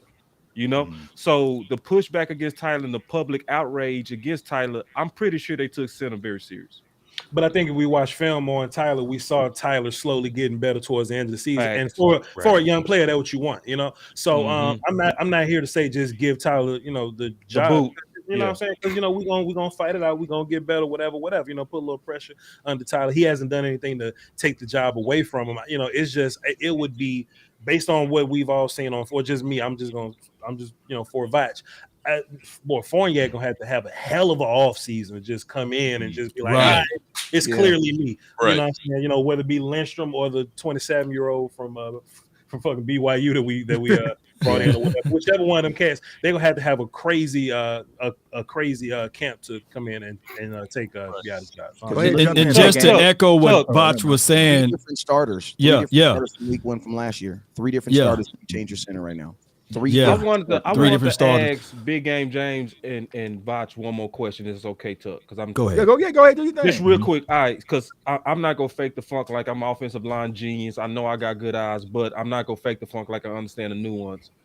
What's a real expectation, Big Game James and Voch, that y'all would see on Tyler Smith? Because obviously it could be like he's Zach Martin fishing water, which I'm not saying that's gonna happen. Or it can be a traditional learning curve from a rookie. What do y'all see progressing? I'm gonna say within the first 8 games. Go ahead, James. Because I just cut you off last time. So go ahead. No, you're good. No problem. I think what they're gonna do. The biggest thing what Voch says, that Duke Manyweather thing, that's the which gets you most excited about anything. The same way Terrence Steele developed rather quickly when they put him in that lineup, because we saw the struggles from Terrence Steele the year prior. But when they inserted him in the lineup again, and a lot of us were worried, I know I was like, oh boy, here we go again. But we saw the quickness and the way Terrence Steele developed. And we were like, okay, well, that pushed Leo Collins pretty much out of Dallas and pushed him over to the Cincinnati Bengals because we saw that rapid improvement. I would think with the same thing with Tyler Smith, even though he's a rookie, that you would have a good learning curve messing with Duke Manyweather, so you feel a little bit more confident with him not having those struggles early. But also, when you're talking about the offensive line, what Tuck was asking me, I just wanted to bounce off of, the Connor McGovern thing and Joe Philbin. I think the spotlight has to be on Philbin because he has to develop these guys. When you heard Voch, you heard him talking about Duke Manyweather developing these guys. We don't hear about Joe Philbin. I think it's a critical year for Joe Philbin to be able to continue to get these linemen together, because in 3 drafts, he's had like 6 offensive linemen, but we saw Biadasz regress a little bit. Terrence Steele, we were really acquit Duke Manyweather. We haven't seen Josh Ball. Fair enough, we don't know. And now you got Tyler Smith, and then you got the Matt Waletzko kid, who a lot of people are high on, but he did come from a small school. So he has to me, continue to develop these guys so this offensive line continue to grow. And then with the Connor McGovern thing, I don't really think he's gotten a fair shot. I know what we saw what he did at left guard and people were frustrated with, but he had never played left guard in his whole entire career. I talked to his father. He played center. He played right guard. They threw him in at left guard, never ever playing the position. He went against Chris Jones. He went against some vaunted guys, so it wasn't like he was going against bums off the street when he started, and I thought he played adequately in that spot. But what I want to know is I feel like he should be able to compete at the center spot because that's where he was All-American at in high school. He was good at center in college. And my thing is if Dallas Cowboys kept on having people away from Connor McGovern, remember people were poaching for him last year, but Cowboys kept him. So my thing is if you kept him from getting picks or things of that nature, use him in a position. You were trying to have Connor Williams and him battle last year, and if that's what his position was, his main position was, why can't he fight at the center position as well if there's an open competition and see if McGovern can do it? Because Bosch was saying he didn't, he wasn't good at the second level at the guard, which is true, but he does have the power that Tyler Biadasz doesn't, and that's what we were complaining about with Biadasz. He has that power, and I think if you could give him a chance at center, he could solidify this center spot too. Not throwing away Biadasz, but if it's open competition, I think they need to look at that. Yeah, who's your backup guard? Who's your backup guard if he was to win? Because I think the Cowboys think stupidly like this. I think the Cowboys will think stupidly like this. Okay, James, that's a great point. Okay, now Connor G, you're our center. Now who's your guard? Who's your backup guard? Because I feel like unfortunately we will literally not allow someone to get better at a position or advance in a position just because we want to hold them in this right here. You know what I'm saying? So my question, if he was to win that job, who then becomes your backup guard? Just what Vosh said, Fournette, because he was the guard center backup regardless. And if you looked at the lineup last year when they had La'el Collins come back, if you looked at the depth chart, they had Connor McGovern at right guard and center as the backup. Those were his two backup positions. They did not have him at the left guard position at all. And fullback. Don't forget. And fullback. Yeah, don't forget. La'el Collins plays the fullback too. And tight end, But see, I personally think that is getting the pass too. That's a deficiency in how we attack that position. Last year they wanted to. Okay, Connor Williams, can you play center? Let's waste time in the middle of training camp with you playing center. Okay, Connor McGovern, now you're going to practice center and guard during the regular season. Okay, now it's Matt Fourniak's time. You're going to be center and guard during training camp. Just get a damn backup center. When Joe Looney was your backup center, I'm not saying Joe Looney. I know me and Vosh talk about Joe. We've been nobody like Joe, but Joe Looney, he did his job at center. He did what he's supposed to do as a backup. They don't do that. They like to do this. Hey, we got to have versatility. That's cool to a point. But if you have to ask Connor freaking Williams to play center, that means your process in evaluating the backup spot is an issue. And they're doing it again, y'all. I want to see Matt Fournier. He got some good film against the Eagles, but he's a quasi center guard, right? McGovern, quasi center guard. If it don't work out, now what? We stuck. We're going into the season with a iffy backup spot if we don't trust our starter. So I think the process needs fixed. Well, let me ask you guys this question. I'm gonna kick it over to you, Law. Do you think that Tyler Smith, even though he might start off at left guard, I personally think that he might be our swing tackle. So if something does happen to Tyron Smith, the Cowboys could consider kicking him out the left tackle and plugging back in Connor McGovern at left guard. I mean, you better put him in a spot where he can learn to stay there. You know, I don't want them changing horses in the middle of the race. That's an old folks saying, by the way. But I just truly believe that this team should look at Ball and Matt Waletzko and train those boys up to be that spot, to be the swing tackle, and let the young Tyler Smith focus and concentrate only on that. Think about this. They got him learning so much so far.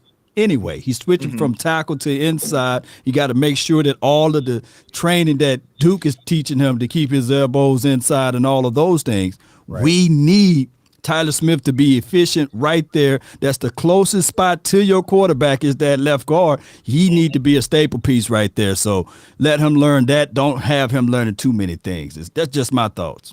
Can I jump in on that? Because I want to really throw this at it's all the offensive linemen, the BJ Nixes, and saying the Vaches, all of them.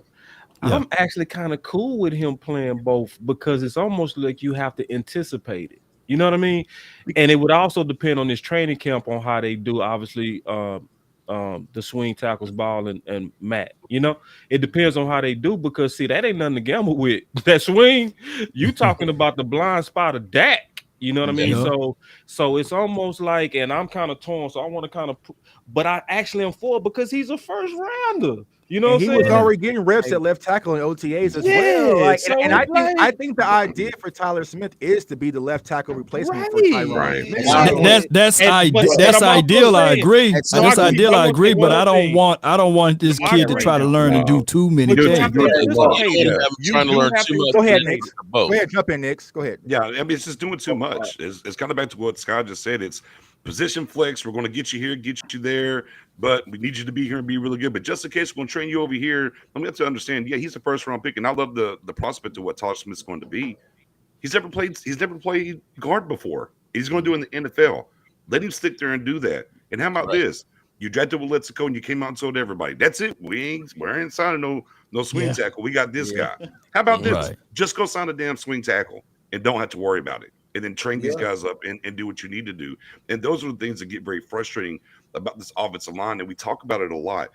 We miss a guy has to miss here and there in the offensive line. It feels like the offensive line falls apart, but we see other teams get by just fine because they have actual backups and not these tweener guys that they're trying to, save a roster spot here to do something long over there. Just train the guy where he needs to be and let's get there. I think that's just a frustrating thing. And we see that with a lot of rookies.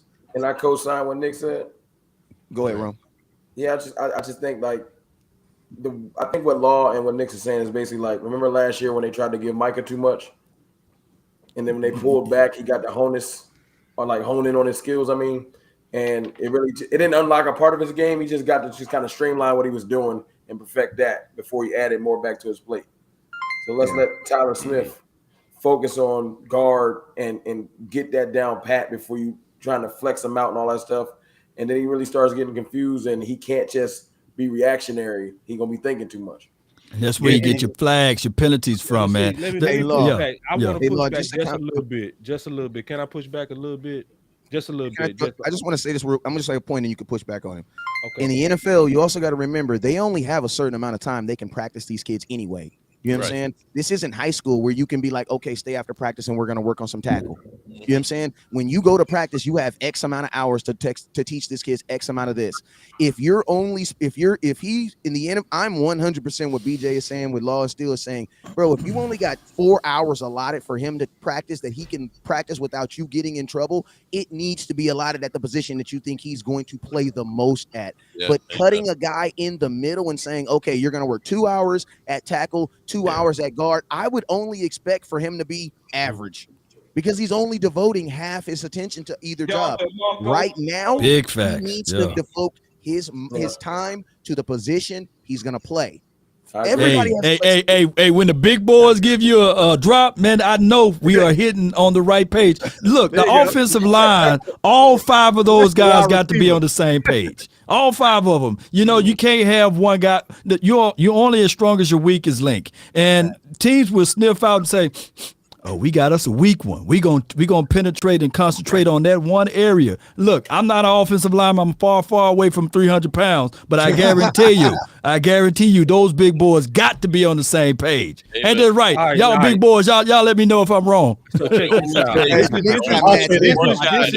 what I want to say about that. Nick's got mad the last time I used him as an example. This is my pushback on that. Come back to me before we move on. It's other teams. Same here. Other teams that I think that's a Dallas Cowboy philosophy to where you stick a guy in one place and then you don't move him. And we do all know that that's generally ideal, right? So I'm not going against the idealism of it, but it's also the fact that we also know that there's a left tackle that is more than likely going to miss you 4 games.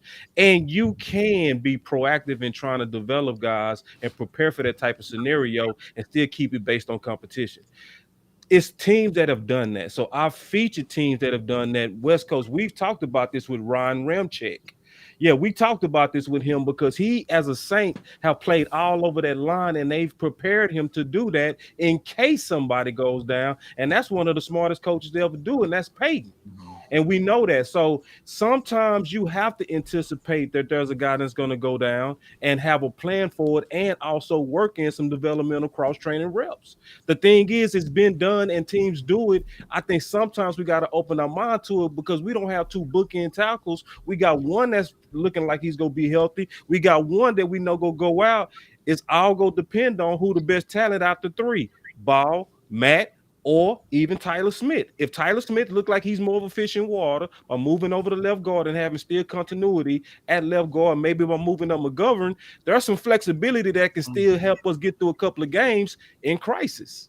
Boss, you can't. I know you know what this means. You can't stretch bad dope. You can't. I don't know what that means. I ain't never heard that. I don't know what you're talking about. What does that mean? I don't know that life. I've never heard that life. I've never had a transaction. Okay, but what I mean, I've never had a table. I've never had a pot. I've never had any of that. Okay, but they say that in HOOD. You can't stretch bad dope. What I mean is this: you only really good players should be labeled versatile. If you are an average, if not even average, if you are not seen in the NFL as an above average player, you should be focusing on one position until you get good at that position. It's just like Charles Woodson. Charles Woodson was a cornerback. As he got older and older, then he developed into something else. But you didn't see them saying, hey, in the middle of Charles Woodson's prime, hey man, go be a safety now. You know what I'm saying? Let these kids be what they can be first, man. Let them fail. All I know is Matt Walesko and Ball, they can't get good. They can't get better by watching. They got to get out there on the field. And if you drafted them, you spend draft capital for those guys, then dog it, you got to train them to be the right the swing tackle, what have you. And you just got to stay focused on your team. Even if they get that kill. Even if this is my issue right here. This is my issue. That's what I'm saying. It's gonna come down to what the field says. My issue is that you got to think about the guy, right? So if I know anything about Tyler Smith, I know he can wrestle. I know he's like he's a phone booth kind of dude. I know he's physical. So if I move him to the other side, it'll have to be guard for me because he's just gonna go over there and wrestle over there. But if Tyler had any impediment, if he was bad at anything, it's tackle nuance. So I don't want to take tackle nuance, then switch him to southpaw, put him on the other side. Yeah, he's not a swing. And then be like, figure it out. You know what I'm saying? In 4 months. You know what I'm saying? I just think keep it simple for him now. Now, boss, I will say this. If we've moved into next year and Tyron Smith is relatively healthy and Tyler Smith has gotten better, then Tyler Smith can be your swing tackle until Tyron Smith is off his contract, which will be next year. So if you want to make him swing tackle next year, then fine. But I only want to put him right at guard because I know what his tackle film looked like just at Tulsa just 6 months ago. I'm not ready for that. I'd rather him wrestling. Can I add on something real quick? Tackle, where's he getting drafted at, Vach? As a tackle, just a flat tackle. Not good, bro. But that was why a lot of people had a head scratcher when it came to drafting Tyler Smith because everyone thought as him as a tackle versus a guard because no. He was projected. He was projected in the not draft first round as being a guard. As a guard is what I'm saying. As a guard, but it's not. It's a 1 round reach. It is. But were there better guards available? Do you guys feel that there were? Because I'm gonna be honest with you. I don't want to go before we move on to the draft real quick. I need to touch on the swing thing because go ahead, Sky. You touched on it, Vach. He is not a swing tackle. I wasn't calling him a swing. We have to label that. They already came out and said he's going to play on the left side. Okay, so let me just give y'all a domino effect of why this is a bad idea if they do not go out and get a swing tackle unless Ball or let's go just show off. Okay. You're talking about Tyler Smith, who, like Vach said, his film as a tackle is not great. You know, he shows some traits. So you're moving now Tyler Smith to tackle, and guess who's sliding in that left guard? Connor McGovern. Where do we have issues with Connor McGovern as a guard? On the left side. So now guess who is the middle of your defense or offense on the left side? Tyler Biadasz, who a lot of people don't think is what he is. Yep. Next to the guy that didn't play well together last year, Connor McGovern. Next to a rookie on the left side. Where do you think the defense is going to attack? The left side of that defense is going to be an extreme liability. Now let's take it a step further. Who's your backup guard when Connor McGovern is there? That's what I was. That's the question I was asking. So it's a terrible idea to make him your left tackle, whatever how you want to call it, for 2022. In my opinion, go get you the Cam Irvin or whoever the hell it is, and say, Tyler, while we're doing not the training camp stuff, the OTA stuff. Let's see what you got out there. Let's work with it. But once we start the game plan for the season, you need to be here because we need to be able to have somebody we can trust out there and trust in the middle. We can't have a liability on the left side completely. And I think the Cowboys would have a liability on the left side completely in 2022 in that situation. And to echo Sky's point, who are you guys? Go ahead. Hold on, James. I want to jump on this with Sky. You just said that though, Sky. That's the point though. What you're saying is we have the problem with the front office then, because you just said it ain't changing. We all talking about this, but they still going to continue to flex positions. They've been doing that for so daggone long. When they draft somebody, they flex them. I mean, as soon as Reggie Robinson got drafted, he was cornerback. Let's move him to safety. Safety moving to corner. And guess what? Where is he at now? He gone. Out the league. You know what I'm saying? That's the problem.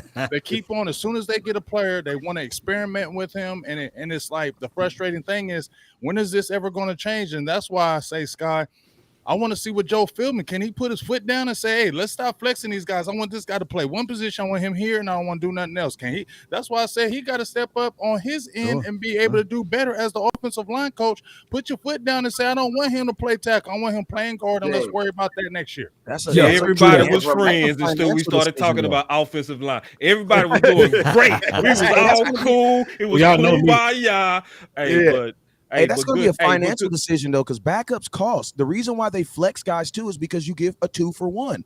Like, the reason why I go to Olive Garden on Tuesday is because 2-for-1 is cheaper. That's you know what I'm saying? Like, you feel me? I'm not trying to spend $40 on a Wednesday. You know what I'm saying? Hey, you know the sad thing about this debate is we go see this debate.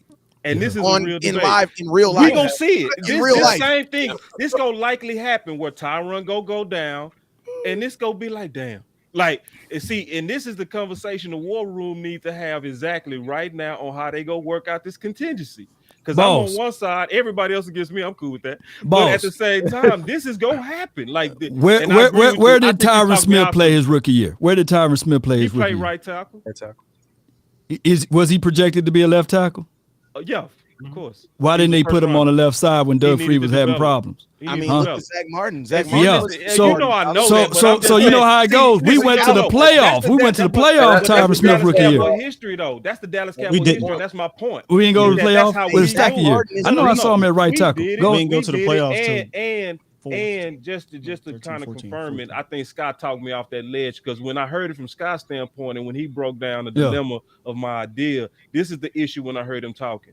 You then have 2 developmental players instead of 1. So if you keep Tyler Smith at left guard, then you got 1 developmental guy. It's just that you got to trust that left swing tackle, whoever that might be. So I don't just stay on the ledge. I don't.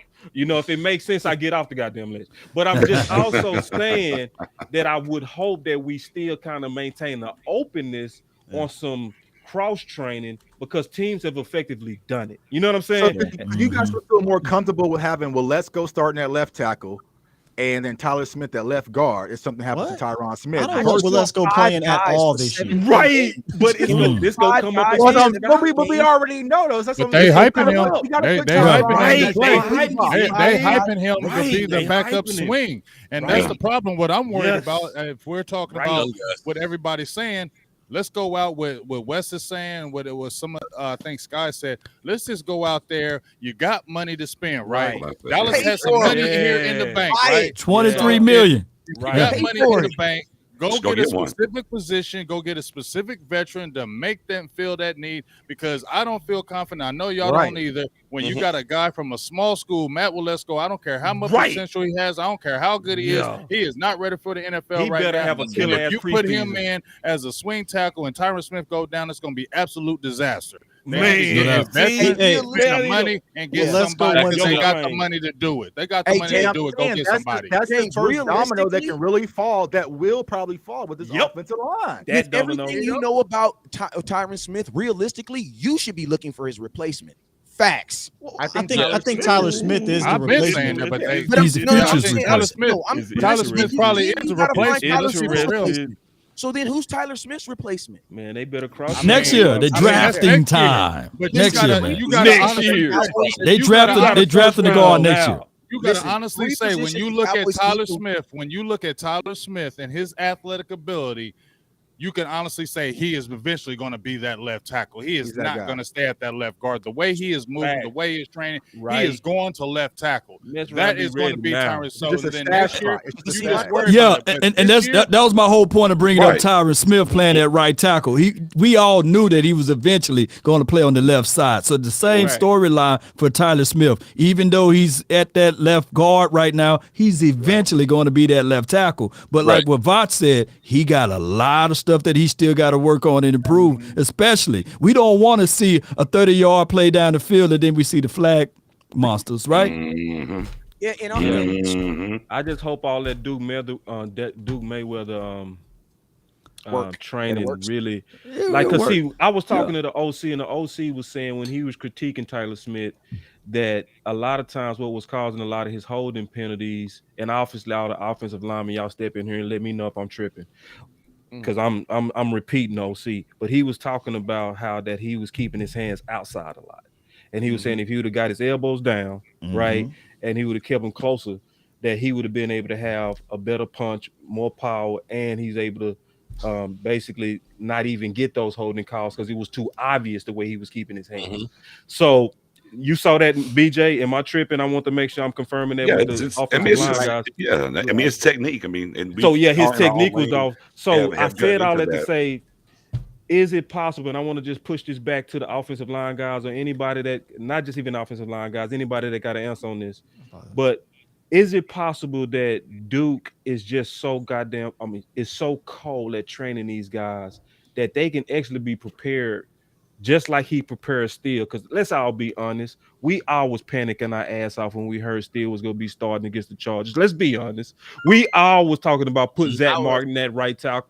We was trying to think of all kind of solutions. But then Zach Martin told us no. Zach Martin did tell us no. But Duke showed his offseason work. Is it possible, and I'm just throwing this out to anybody, is it possible that Duke can have him ready for a cross train? I'm just throwing that out there. Go ahead, Mark. Jump in. Yeah, but here's the thing, though. At least Terrence Steele had 13 games the year before as a background. You're talking about now a guy cold start, because everybody comes out in the NFL eyes wide open. That's not to say he won't get better as the season goes on. Micah Parsons was good in the beginning of the season, but he was great by the end of it. Diggs was okay in the beginning of the season. He became a really good by the end of year two. And now you're talking about taking a guy and saying, okay, we're going to have you be playing at guard, and we're going to flip you over to tackle. There's 14 padded practices in training camp. That's it.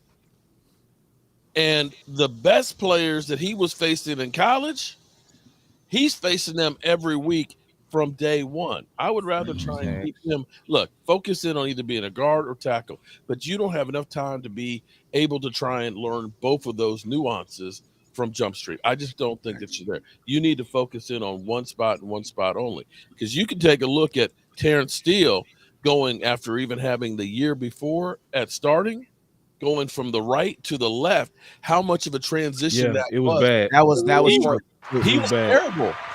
That's when you look at the offensive line, all of a sudden look like crap because we were playing musical chairs with them.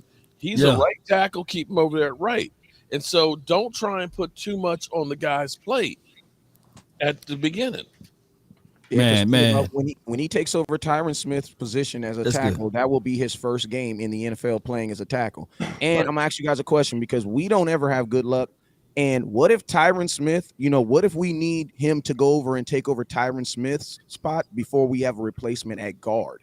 Then what do you do? That's the reason why I said you should realistically be looking for Tyron Smith's position outside of T Smith, because realistically, what if because you already know Connor, they're not even saying it's a competition for guard right now.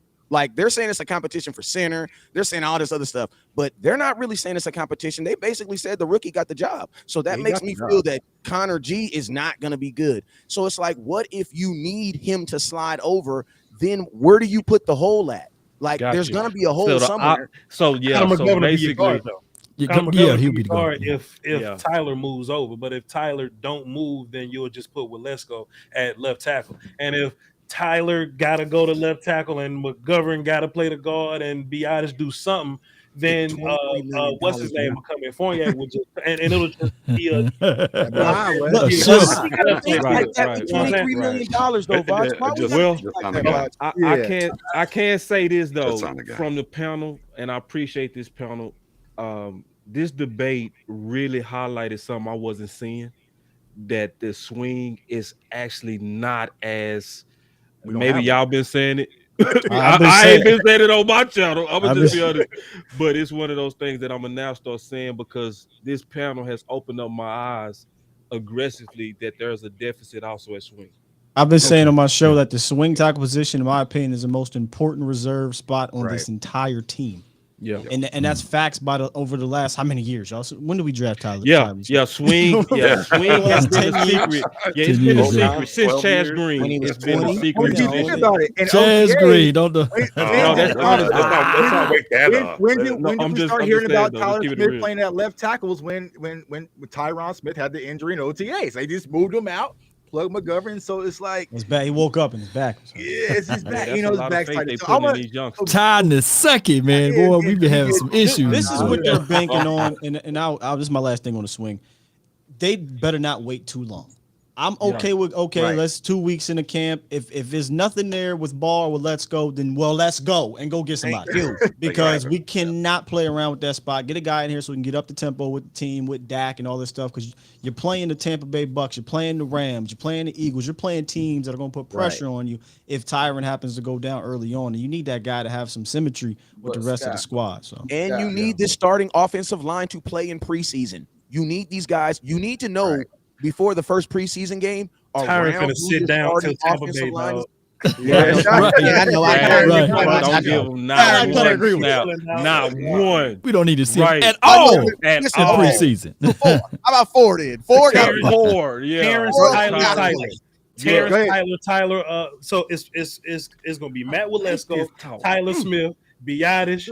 It's probably gonna be McGovern at right guard, and it's gonna be Terrence Steele. That's gonna be your 4 weeks of preseason, mess that we do till it's week 1. Zach Martin finna sit his ass down. Tyron Smith finna be in a chamber somewhere. But here's the problem, bro. If you sit Tyron Smith and Zach, you can't throw 4 out there. Hey, you can't take 4 out. You say you wanted 4 in there. That's what I'm saying. No. I do. This is Tyson want to run the ball. That's why Tyron Smith. If Zach Martin's not on the field, then Dak Prescott, man, that's too much money. Like that's just like if you have 3 question marks on the offensive line, that means you're more or less trying to figure out what you're doing with the offensive line and not what you're doing with the quarterback. So the quarterback, and you put Will Greer back there. Will Greer, let's see if you can run when the whole world's after you. You know what I'm saying? Like I would rather evaluate my quarterback in that situation. You know what I'm saying? But since we are talking about it, I do believe Zeke needs to play. I believe some of these starters need to play, man. I do believe it, man, because we use weeks. Zeke rarely played preseason, though, by the way. No, not Zeke. I think Dak's going to play. If you're going to play Tyron Smith, they're not running Zeke in preseason. And it's going to be hard to pull Dak up out of there, too. Dak going to want to get out there. Dak going to have to get out there. Dak going to get out there, but Dak needs to sit down. Dak, what does Dak need to show? He can't. Dak need to show? Not with this wide receiver core. You need to see live action with James Washington, Tober, whoever the hell else. Bingo. Good point. Okay, so when is that going to happen, though? I'm still you saying that's going to happen when? Are you going to do that the 3rd preseason game? Is it Chargers game? Who's that Chargers? I'm sorry. August 20th. That's going to be a series because. Let me say this: I almost would rather treat the preseason like the joint practices. Yeah. Let Dak do his thing with them against the LA Chargers and the Denver Broncos, and then if you feel comfortable how you looking out there, come on, have a seat next to me, Dak Prescott. During the preseason. It's only 3 of them things. I was talking about backup quarterback position. That's what we Dak last name should be instant chemistry. And look be at the honest, talent we play coming out the gate. Like we gotta be bussing coming out. I the understand, gate, but man. it's really look. We was one busting playoff game, real quick. Last year, one preseason game. and did what he did to Tampa Bay. Just Yeah. you know what I'm saying, recovering off the shoulder. He did. But He that did was nothing with the three-headed monster. I mean, That's he a played three-headed monster you got. You know what right, I'm but saying? if Dak plays one preseason game, right? You want your one, defense to be good against Tampa Bay. How many reps is he gonna get? How many times is he gonna throw the ball?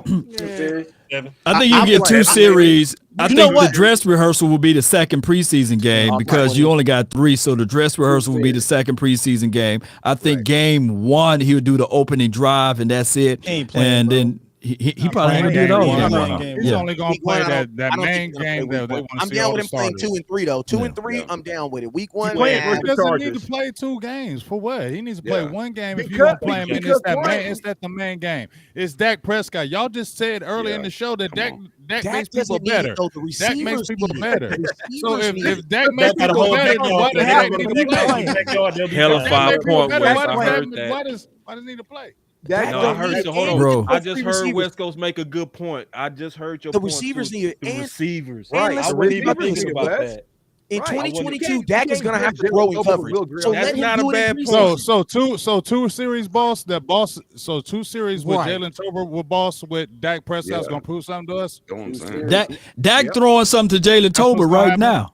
Let me say this. At the house. That's what West Coast. Y'all remember when Amari Cooper came off injury and played? I kind of agree with that because put some lights on Tolbert with Dak. Just put a little bit of lights on him. Because remember, Gallup, when he was a rookie, got him a fade. You telling me they didn't get his juices going in San Fran?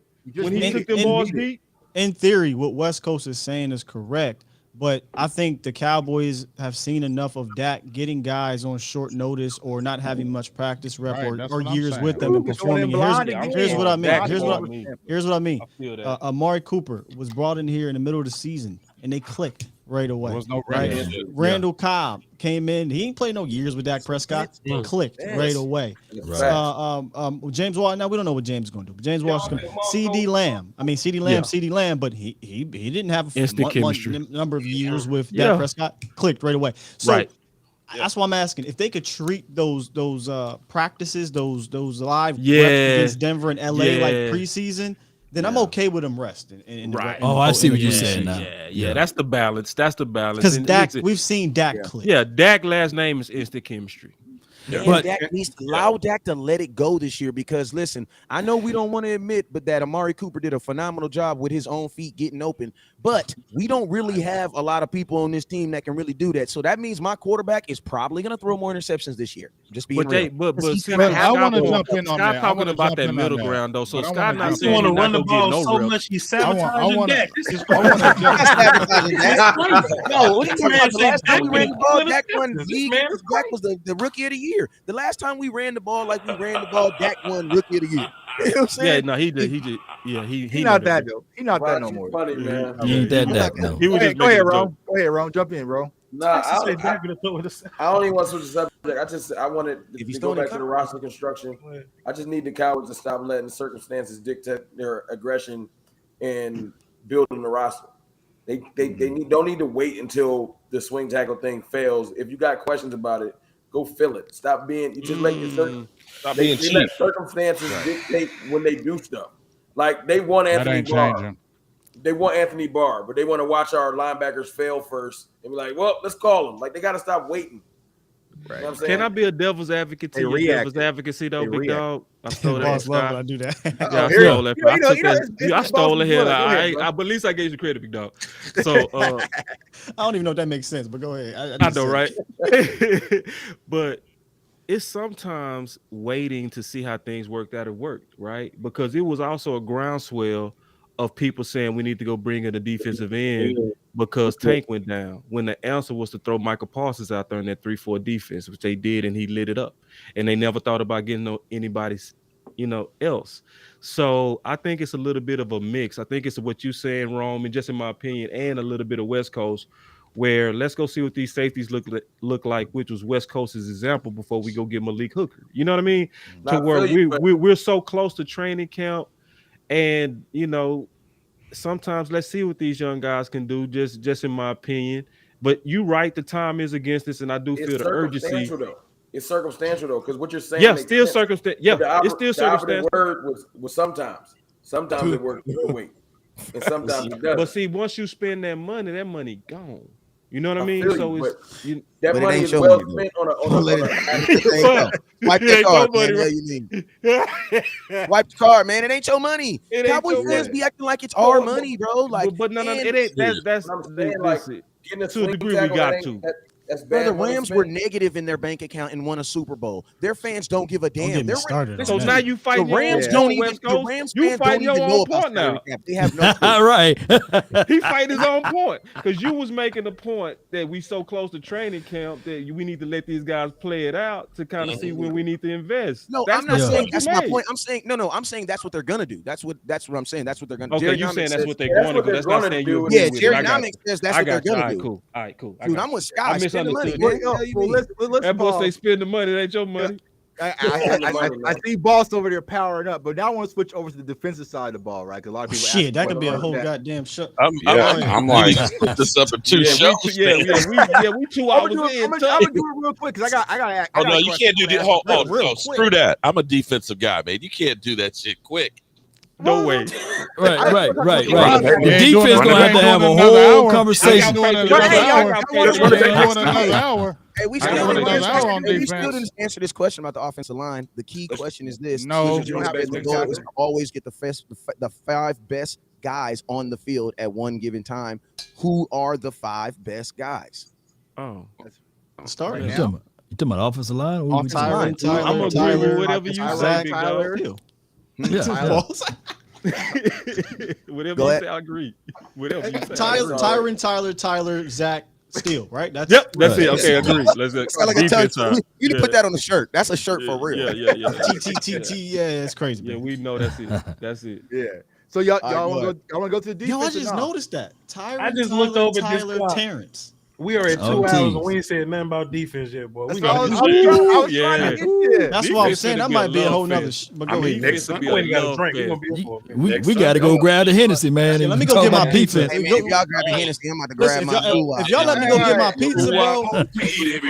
Go ahead. If y'all let me go get my pizza, I sit here. I'm good. Let's cook. Go grab your pizza, man. We can't gloss over the defense. In about 5 minutes myself. All right, everybody. We got 2 all-pros on the defense, man. We got to talk about. We're gonna take a brief intermission. Don't take no intermission. I'm answering some chat questions. No, let me make y'all take an intermission. I'm just hungry. Hey, man. I'll be right back too. Go ahead, do y'all thing. And whoever stays here, we're gonna answer some chat questions. So everyone in the chat, go ahead, send some questions. Hey, Wes, hold on, Wes. There you go. We'll get you up out of there. Everyone, go ahead. And you should have kept Wes in there because Wes will answer every question in this piece. No. Smoke weed every day. Doing your thing because we can all take a break and just let Wes do this and he'll talk the whole time and then when we come back we'll be good. Everybody go do what you gotta do. Want to take me a 5 minute? I ain't go. Everyone go take you a 5 minute. Whoever stays here, we're gonna answer the questions in the chat. Y'all keep I'll be right back. You know what I'm saying? And I'm gonna kick you out, but I'm here. Oh man! So I got donations. The donations. So Law, you got some super chats you want to read and answer? Oh, they far down the line. I can't even see them no more. But shout out to Coach Marv. He said something about Anthony Barr. What's y'all thoughts on that? And then Queen, thank her for making the donation over there. She was just saying, just go Cowboys or let them hang. So y'all let them hang over there. So appreciate everybody who decided to donate. I really appreciate that. The Oxnard Fund. Amen. I'm gonna ask y'all this, man. Do y'all got a lot of Eagles fans that support y'all channel? Yeah, we got some Eagles fans in the house too. Yes, Eagles fans in the house. They donating. So my guy Alex asked, he asked, who's all going to camp? So I know Vach gonna be at camp. What days he gonna be at camp, Vach? 5th through the 10th. Me and Will still gonna be out there. Okay, 5th to 10th. Law, you going out there? I'll be there. I can't announce the dates, but I'll be there. Okay, and I know, and Mark, you gonna be out there as well? I land in LA Monday morning, the 1st, and I'll be there at practice Tuesday, Wednesday, Thursday, Friday night, head on out. Okay, and then and I'm hoping I'll be there with nothing but the best. I know big game James. I'll be there during that time frame. Y'all got me feeling hella weak because I ain't gonna be out there. I was supposed to be out there. You know that they did us dirty with that Charger scrimmage. I was all planned up. I had hotel, everything to go to that Charger scrimmage, and I guess it's just for Chargers season ticket holders to get first dibs to it. So I was like, so I'm good. So go ahead, Mark. Do you got any super chats? Do you want to read out right now? Oh, I get tons of them. Okay, go ahead. I got my man Alan Williams. I got my man Mark Hutton. I got my man brother Ross. I got James Vito, Blue Virus, who's always stuffing the ballot box here. John Jones, Reggie Hart, James Snyder, Mark Hutton again. Primetime Phil. Shout out to Primetime. Hakeem Delpha and Aaron Willinskez. So shout out to all of them for supporting. Shout out to everybody because everybody's been in here for going on 3 hours. Yeah, man. We're trying to break the internet, and so this is big. This is big, and I appreciate everyone for taking the time to do this. I even have my wife peeping up here like, when you gonna be done? At least I just got that tone too. At least I'm hosting and not Knicks, man. Because if it was Knicks hosting right now, man, y'all. We'll be here till midnight, bro. Midnight, I'll be gone. Y'all be till midnight. Knicks called me the other day, like at 2 a.m. Like, bro, what you doing? We going to Twitter space. I was like, nah, not tonight. Not tonight, fam. But yeah, salute to everyone who's tuning in. Like I said, this is all about the community, all about Cowboys Nation getting revved up for the season, for camp, man. We excited. So, I'm not going to be out there at camp. I'm definitely going to be out there at the game. So if y'all see me, say what's up. Get a Cowboy reader. I know my guy Scotty had a Cowboy reader. I gotta get a law Cowboy reader, man. No doubt. Hey, let me read this one out. This is from the homie. This is from the homie Kelvin Gray with a super chat, man. He said, how do I get to be a part of the Cowboys Avengers team? Hey, man, everybody's a part of the Cowboys Avengers team. So the stream that we have has a limit of only 10 people. So I can only invite 10 people on the stream. It can't go over that, But, we can continue to do this throughout the season. It's all about the voice of the community, because what I believe, the community has the voice. Y'all see the impact that we have. Everyone supports us here and there. You know what I'm saying? So it's all about us as a community. So it's just like, it's not just the 10 you're seeing right here. It's everybody. Whether you interact with us on Twitter, you donate in the chat. We all Cowboys Nation. We always all pushing for the same thing. So, he got a second part to that question. He says, what are the things that most concern you about the Cowboys this season? And that was definitely what I was going to transition into, which we'll talk about here next in the defensive side of the ball. Kellen Moore. Kellen Moore. I said we talked about by half of them. Yep. We went 2 hours, not even mentioning Dan Quinn. Yeah. I got to the top of the hour, man. I got to the top of the hour. Yeah, and I got about to the half of the top of the hour. I got 2 minutes. We all made. If anybody has to drop, y'all can go ahead and drop, because like I said, we on restream, not OBS. Can we please do this again, though? If we're going to do the defense as a whole, I would love to do this again and not have to rush this shit. Yeah, we can probably do a part 2.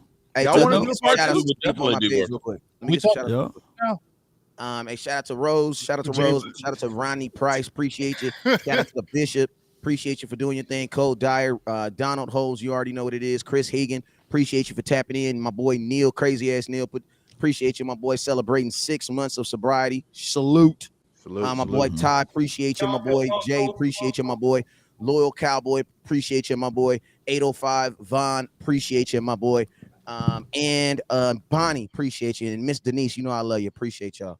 Yeah, if we're doing shout outs, I'm not streaming live, but I just gotta give a shout out to the Bomb Squad. Bomb Squad! Pause for that. For that, Bob. What you say? So y'all let me know what's up, because we didn't talk about this. We kind of going off the cusp. Do y'all want to come back and do defense? I would love to come back. I can't stay on. I mean, as much time and depth that we put in there, there's nothing worse than making the defense the redheaded stepchildren. Come on. They're the most important piece. If we're gonna win a Super Bowl, especially early on the season, we need that defense to kind of take care of business. I'm with it, and I'm excited about the defensive line. I mean, I could go for hours just talking about the defense. All right, so we're gonna call this Avengers Infinity War. and then we're gonna do end game here next. You know what I'm saying? Okay. Yeah. That way we can all stay married because I want to be able to come out and play again with my friends. Right. Take care of your house and home first. Well, hey, everyone in the chat, I appreciate y'all for all the support. This is big. We're gonna link up and come back and address the defense. We appreciate all the support, all the shares, all the likes. Appreciate everyone on the panel for taking the time out of their Sunday evening for cheers, Mark. You know what I'm saying? Cheers, whatever you drink. You know what I'm saying? You gotta get my guy vodka drink, man, versus some sauce. You know what I'm saying? There you go. I had some wine, man. I had a little wine. You know what I'm saying? I had a little Merlot. The Cowboys, you need the hard shit. Hey, I'll be at training camp Wednesday. Hey, man, listen, man, y'all come to California, bro. Y'all better get in touch with your boy, man. If I come to your state, I promise you, I'm looking for you. Mark Holmes, if I come to DC, I want them damn wings that everybody keep telling me about. But look, we're gonna rename the outdoor studio the zoo. Okay. Somebody said I look like I'm at the zoo. This is the zoo, and you have an open invite to come down and have some Jobu wings. Are they made on the grill though? Are they really made on the grill? I need to know. They good, man. I can do them on the grill too, but the real ones are deep fried. I mean, but I can do you some on the grill too. Because we ain't got it like that in Cali. We don't got it like that. I told my lady, our barbecue food is Mexican food out here. You know what I'm saying? Oh no. Well, we can now listen. Now that's a whole different ball of wax now because we can do the pulled pork, we can do those ribs, we got it. We can do anything, and we kind of roll during the season. Whoever we're playing, we kind of get a little food, and a little taste from that area and stuff like that. Yeah. My man Vosh has been here. He's thrown down. My man Law's been here. Vosh, you've been there, Vosh. Vosh, I'm trying to lose weight now. Vosh trying to lose weight. Oh yeah. When you come here, you might come here hungry, but you go home drunk and fed. That's the way you leave. Oh yeah, I believe it. I heard how you get down, man. I didn't heard how it's good, man. It's good food. Next year when y'all come down here to Kansas City, I got you. West Coast, you're gonna be down on Wednesday the 3rd. I'll be down. Yeah, Wednesday. All right, I'm gonna be there. So here's what I've done, man. I basically have invested into a new set that's a portable studio. I got my outside Wi-Fi. In fact, I just got my backup battery over here, so that way we can live stream from the parking lot, in the bleachers, whatever. Spent $10 million on this. You put so much money. You got to invest in yourself, man. It's terrible connection out there in Oxnard unless they fixed it up, man.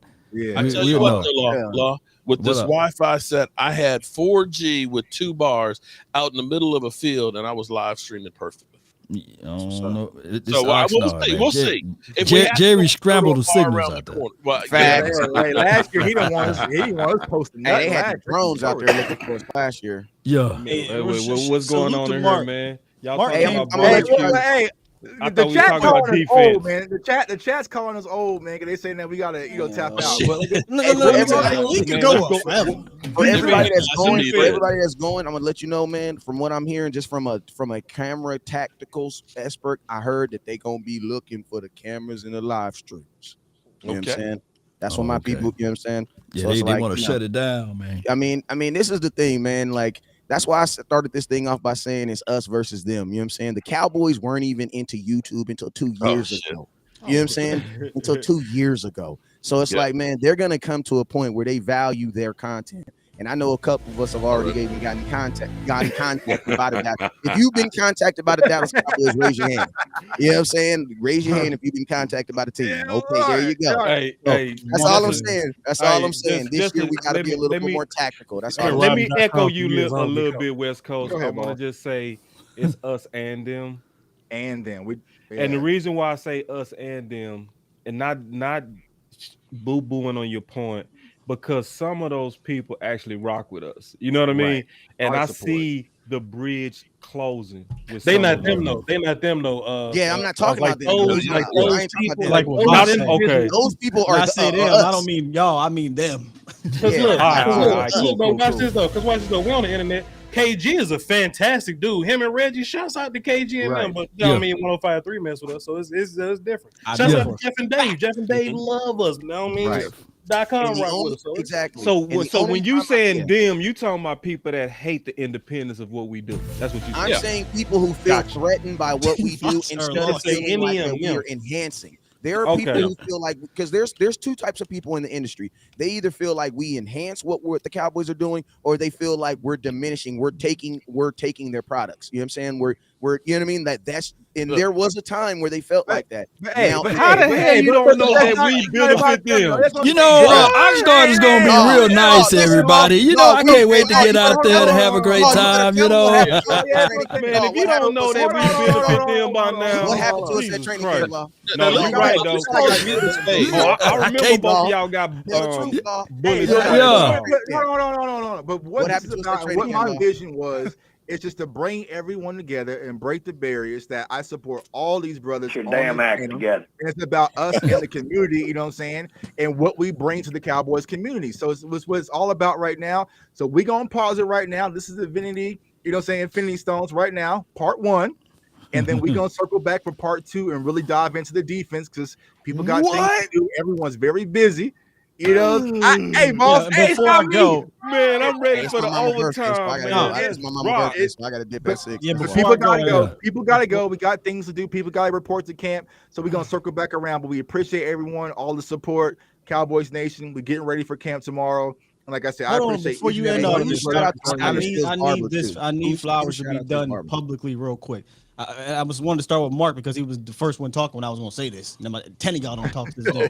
What did I do now? No, listen. I appreciate you. Can you put that back up? Oh, go back to the thing. Oh, that hairline is ridiculous. Hey, your hairline is ridiculous, bro. Best barber in town. Best barber. I need his number when I come to town. Adrian's a beast. Don't get me. Look, salute to Mark, man. OG and OGs in this thing. He came to Harrisburg and he gave me one of his handcrafted, man. He laid it at my door, man. Not too many people would do that. I appreciate that, Mark. I still have that in my studio right now. No problem, man. We all in this shit together, man. Facts. Right. Nick's hit me up years ago. I will never forget the first conversation we had on Facebook. It was about a potential Jamal Adams situation. I remember that, Nick. I will never forget that conversation. From there on, you was thorough and you've been thorough. Big game James, it wouldn't be a name Skywalker if it wasn't for James. He's the one that called me Young Jedi, Young Skywalker, and I decided to roll with it. We done late night hype crew with Law. Y'all know how that is, man. That's literally day one since we've been rocking. Salute to you, big homie. Keep doing your thing. Law, Saint OG in the game, man. Appreciate it, man. You've definitely helped me grow outside this thing. Everybody says that, but it's the truth, y'all. Like Law really do help everybody in the community outside of this thing. So salute to him. Boss, we've had tons of conversations off air. You're absolutely crushing it on the scene since you came on this scene. One of the most thorough, independent thinking content creators out there. I want to make sure I give you your flowers as well. West Coast, man. I don't think there's nobody in Cowboys community like West Coast. You want to talk about unique? This man give it to you in a different way, and he keep it a bean. Whether you like what he say or not, West gonna be West.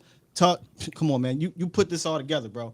Like I would better do this shit. I'll tell you that right now. I would better put this whole thing together. So salute to you, bro. You've been killing it as well. And just keep rising. And then of course my brother Vach. What can I say? You stepped into the lane that I think is going to help open up everything for us with the volume. And I appreciate you for just allowing me to come through, man. You my brother, you know that. But keep killing it, man. All of us together, this is truly some Avengers shit, bro. And that's why I said I want to do this again, man. So I love y'all like brothers, man. Keep killing it. I'm here if y'all need anything. Y'all know that. I talked to all y'all off air before. So love y'all, man. Facts. Yeah. Anybody else got something to say before I want to close. I got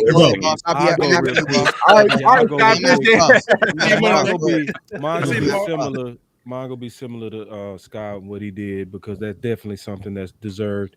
I see this group in two different ways. I see the pioneers. I see the new booties. And shout out to the pioneers. First, I want to start with the pioneers. I want to start with West Coast. First of all, brother, we co-hosted for 2 years. We rocked it. I learned the game. I wouldn't have been in the game without you, bro. One of the biggest days of my life is when we was talking, and I didn't even have a name, Boss Cowboy. And you said, bro, I'm with a 7-footer. And you know that you didn't know it, but that also gave me a lot of confidence in my ability to do this, and I appreciate that, big dog. Vach, obviously, you a super OG in the game. You kicking down doors. There's a mastery to what you do. It's an art to what you do. And people that's creative really recognize the true creative side of you. You got some genius in you, bro. And your film sessions are crazy. I think one of the craziest film sessions I ever remember you doing was Michael Parsons, and you was doing a side-by-side with Devin White. Y'all made me cry, man. I thought ain't nobody see that one, though. Bro, listen, as somebody who does it, I respected a level of detail to look at true side by sides and put them together to show that he had the middle backer, blitz traits. I could talk about you all day, Vach, because it was a couple of times you just like my other memory of you, big dog, was when you was going up, not really going up against, but you was making your case for Pitts, and you was sitting with those insiders. It was Katie Drummond, it was somebody else, and they kind of hit you on the spot. They said if you say Pitts can get to Dallas, you don't know what you talking about. You was chilling. But then Vach made his case, and it was impeccable. And I just felt the independence. I was like, see, boys don't understand the work these boys put in, because he was so ready for it. He was like, come on, big dog. I can tell you how you gonna get the 10. And then obviously my big brother Law. I mean that when I say big brother. Getting closer to you, dog, I really learned a lot about you, bro, in terms of your integrity, in terms of your way to give back to the community. And then it even shocked me when you told me that a lot of the things that you taught me, Mark Holmes taught you. So you never even took the credit from best practices that you learned from another vet. That's why I wanted to start with the vets. And then Big Game James, what I love about you, big dog, is the fact that you are unapologetically go tell what you think. You're not scared to say what you think. We need that in this community. We don't need a bunch of Kool-Aid drinkers. We need people that's gonna say what they see. We need that side. Some people call it negative. I honestly say they can kiss my ass, because I want people that's gonna tell me straight up what they think and don't sugarcoat the shit. And that's who you are. Rome, I definitely gotta admire you, big dog. You the walking definition of work hard, smarter, not harder. I love the way that you really have a great humility, big dog. Where I see why you have great growth, dog, because you relate like a mother effer to your people. You're not above your people. You don't talk over your people. You treat people respect, and you don't act like no hoe at the same time. So it's like the balance that I see that you bring to your channel. It's crazy. And then Mark Holmes, listen, I'm gonna say this about you. I've never been a bopper, but it's just amazing that you was the guy that I watched more than anybody when I went in the game. Wow. Just your content stayed on my recommended, and I would turn you on to get my daily bread, big dog. So I just want to say, man, just to be with y'all, the vets, just starting with the vets. Bro, I really do feel honored and appreciative for everybody, man. I just want to say that now to the new booty boys. Well, actually, the new booty was wrong. New booty was wrong. I just went to it early. The new booty boys, you know what I'm saying? Hey, me and Ron started the same year, bro. You definitely new booty, Ron. Ron, you new booty, big dog. So you ain't no vet, homie. But BJ Nix, you gotta get a new nickname, dog. Be different. Yeah, no, you ain't new booty. Hey, it's better than stank booty. Okay. Let me try to think of all right, I'm gonna say the I don't know what to call you, new booties. So I say this, BJ, bro, the way that you organize and the way that you really have a good understanding and you work. Like when I talk about people that don't work, those are the people that piss me off in the industry. It's people that wing it. I hate you, muff. I hate them. See, it's one thing I know about BJ. I can say this about BJ. I can look you dead in your eye. I can say this. He go research. And he go research all avenues. It's gonna be the punter, the kicker. It's gonna be the third goddamn linebacker. If we talking about the draft and we talking about pick 400, he gonna be right there with you. He don't do this for money. I think he crazy for that. You got to get paid. You bad for the goddamn business because you got to get paid for this, big dog. You need to grow up on that level. Like goddamn, homie. Like we all got to get paid to do this. But I'm gonna just say, but in knowledge, you somebody that I can turn on, I can listen to. You know what I'm saying? And I listen for knowledge. I don't listen for fluff. I don't listen for bullshit. I listen to get something out of it so that I can bring it back to my channel and bring it back to the community. Tough. Appreciate that. The last new booty.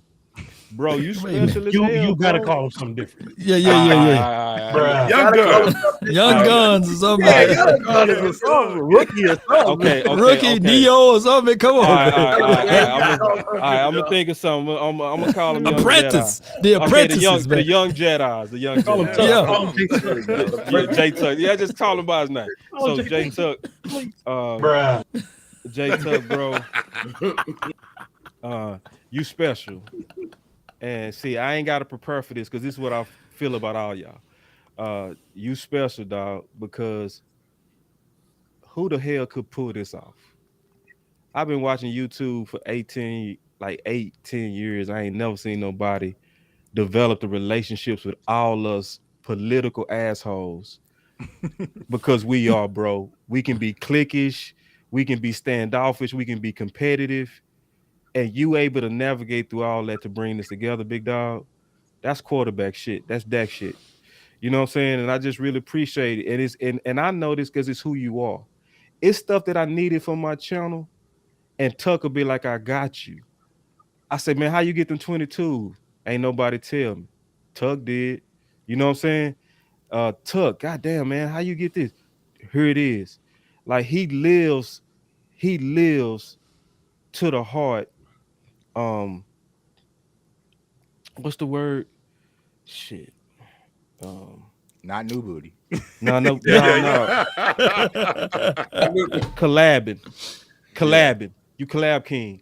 You know what I'm saying? And I appreciate your character, dude. I really do. And then Sky. Sky is the best in the game. You know, Sky's the best in the game. He's rising real fast. And when I say that, that's not an insult to all you guys. What I mean by that is I've never seen somebody put it all together so fast. That's what I mean by that. No insult to all you guys, but he put it together real fast. And I feel like he put all of it together as I'm just kind of just giving everybody what my thoughts are. And I just love to see it, man, just to see everybody push each other and get better. And then we came together, and I can't wait to do this again. And I would never take this long to give y'all my thoughts. Now y'all know how I feel about you. Yeah. You Cheers, man. For real, I'm gonna say my piece so I can get up out of It's my mom's birthday, so I can get up out of here. Hey man, Happy birthday to Mama West. Birthday to moms, man. Yeah, happy birthday to Mom. Hey, shout out to my boy Tuck. Shout out to my boy Tuck. You said this was Dak shit. This is more like Will McClay stuff. You know what I'm saying? Real. Dak just play with who put him on the field. You know what I'm saying? Will McClay be actually out here, you know, hey man, how you doing on them phone calls? I'm good, man. You good, man? Like I'm gonna tell you, like Tuck's so good. Tuck didn't even tell me all y'all guys was on here until I said yes. That's how smooth Tuck is. Like Tuck was strategic. You know what I'm saying? But I just want to get, and also so salute to Tuck for doing that, man.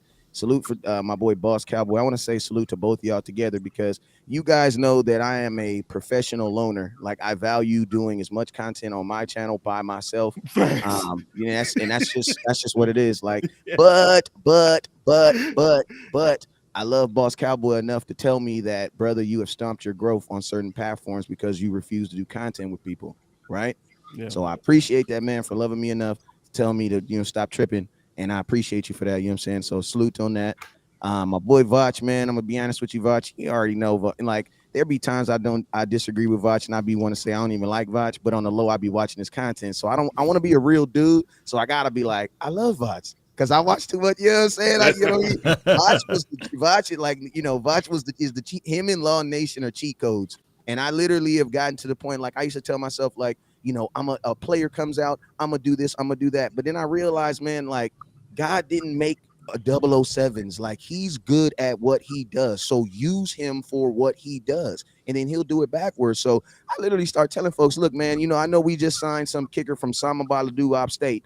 I promise you, go to Vach right now, go to Law Nation, they will have a film on both of them dudes. You know what I'm saying? Right. Whoever you like, you'll be able to come together and do it like that. You feel me? So I salute Vach for always being consistent. You know what I'm saying? Being consistent, man. You were ridiculously consistent. And man, I just, for representing Cowboys and mainstream, salute to you. Law, man, Law, me and I didn't know Law a long time. One thing I like about Law is real, man, is my boy Boss told me this, and this is one of the realest thing I ever known in my life. He said people that you're gonna have long relationships and great friendships with, you gonna thunder and you gonna have wars with these folks. You gonna fight them. You gonna fight them. That's what he actually told me. He said you gonna fight them. You gonna fight them. That's what Facts. you're gonna do.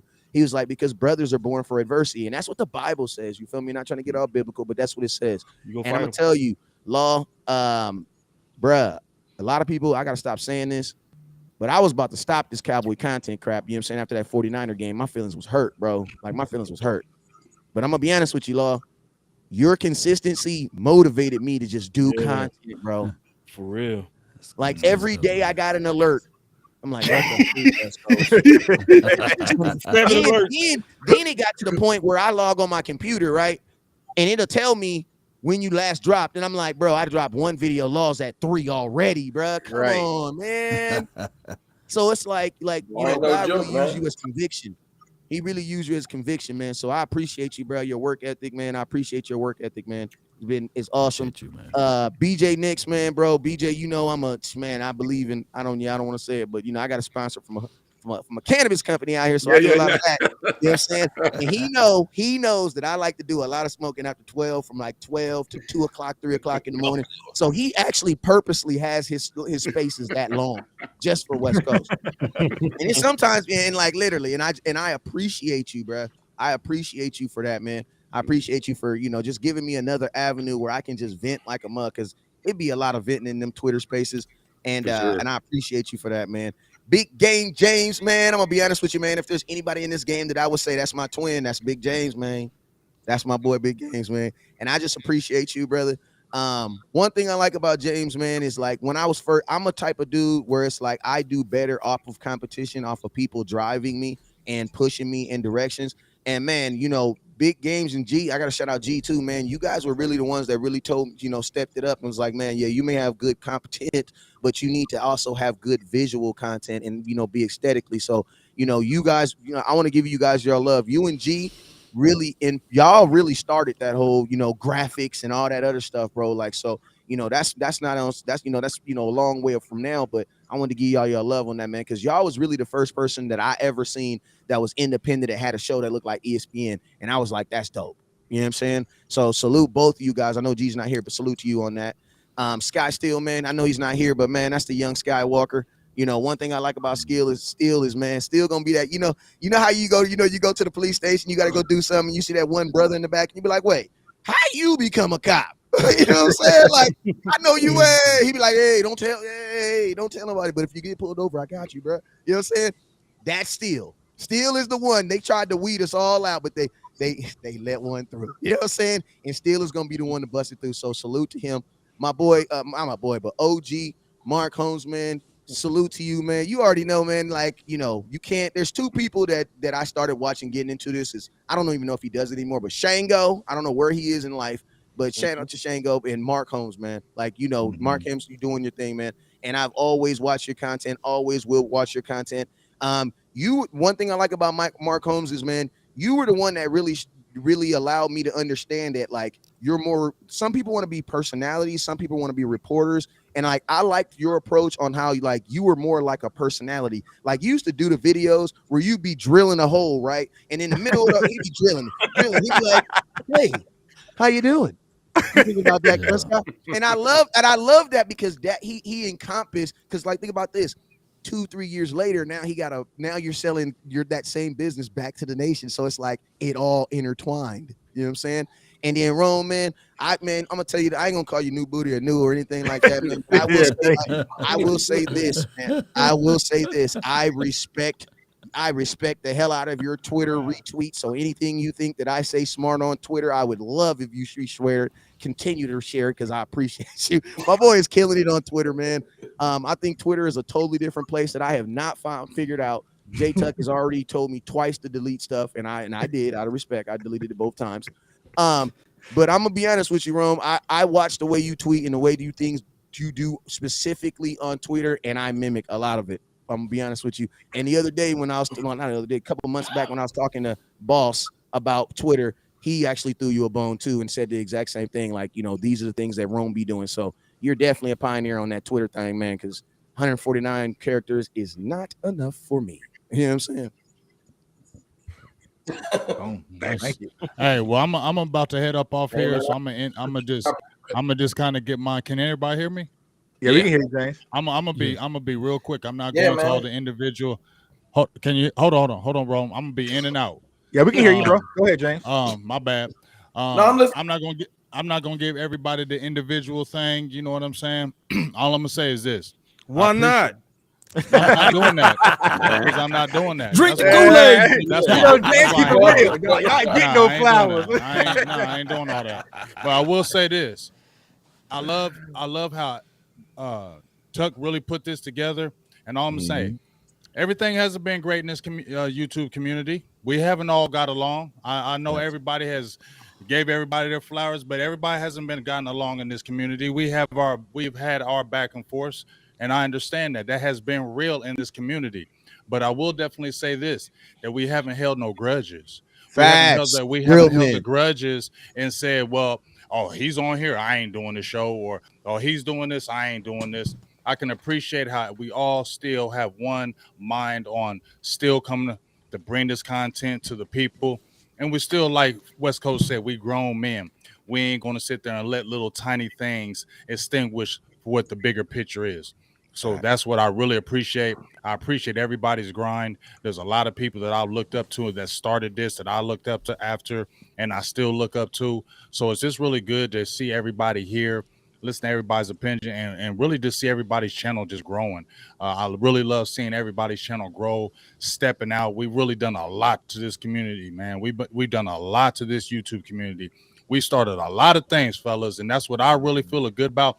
We broken down and kicked down doors out this thing, and we really made it possible for the people that are coming behind us. We made it easier for them. You feel me? We made it a lot easier for them to come into the system and say, well, dang, I don't have to worry about this and that. Is because we knocked out a lot of doors, and I really appreciate you guys for doing that. And I really love y'all for that. And I just want to see y'all continue to be number one in these streets, continue to kill that Cowboys community stuff. And I'm going to just continue to support you from here on out. Always will and always be here. Amen. I got to get us to him. Now, see, James, on that point though, bro, because I was thinking about this too. Like we was in that group chat, right? We was in the DM or whatever, right? And like me and James done bump heads 40 times. Me and Boss maybe once, me and Tyson maybe like once, me and Mark, whatever. But like at the end of the day, bro, like we all in the same kind of shit though. You know, we all in the same situation. But after you bump heads with James, we have a phone call, we hash it out, and we do a show with Law out of Oxnard or whatever. You know what I'm saying? You know what I'm saying? Talk to Boss. Hey, let me just call you on the phone, hash your shit out real quick. Let me talk to Tyson. Mark was my very first, you know what I'm saying, was the very first fight I ever had. You know what I'm saying? I was drafted. I was draft guy trying to find my way as draft guy on YouTube. And the only thing that I just kept saying to my people was, I wish I could be Cowboy dude. I wish I could talk Cowboy content. I was getting love from Browns fans and Jags fans, but I was like, fuck y'all. I want to do content for my people. Then Law found me, which is why he's my OG always. I always tell people that. But one day it was me, Law, Foots, maybe Joe or something. Then Mark came in. And me and Mark disagreed over, like, I don't know, like Jason Witten or something. And then Mark said this. Mark said, well, you know what, young buck? You can come on my show and we can debate about it. And look, Mark can tell you this. Mark didn't care nothing about that debate. Mark went, you know what I'm saying, built a house or something. But I was But listen, real talk, I was at my day job at my 12-hour hospital shift, and I was just writing notes all day. I was just pulling film off a Game Pass on my phone because all I wanted to do was just smoke Mark Holmes on this show. And I went on Mark, I smoked Mark Holmes on this show. But I'm grateful for that for two reasons. Because Mark put his arm around me and he fed me, and I built my Cowboy kind of base that way. You see what I'm saying? But the most important part is that after that, I shook hands with Mark. I shake hands with James, virtually shake hands with Boss and Tyson, and at the end of the day, we just keeping each other sharp. You see what I'm saying? So, you know, Boss said earlier, it comes off cliquish. It may come off cliquish because I'm antisocial. Pardon me. You know what I'm saying? Like, I'm loud, but I'm antisocial. But at the end of the day, if it's something like this for this thing of ours that we doing, fuck yeah, let's jump on it because ain't none of this shit too serious when we can't talk to each other.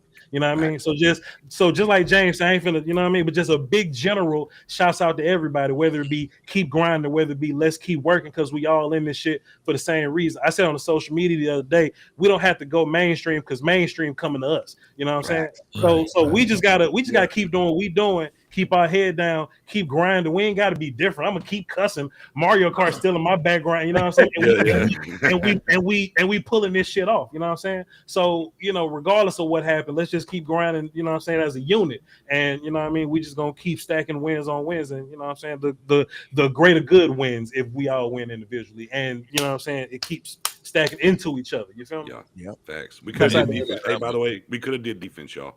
For real. We could have done defense, y'all. It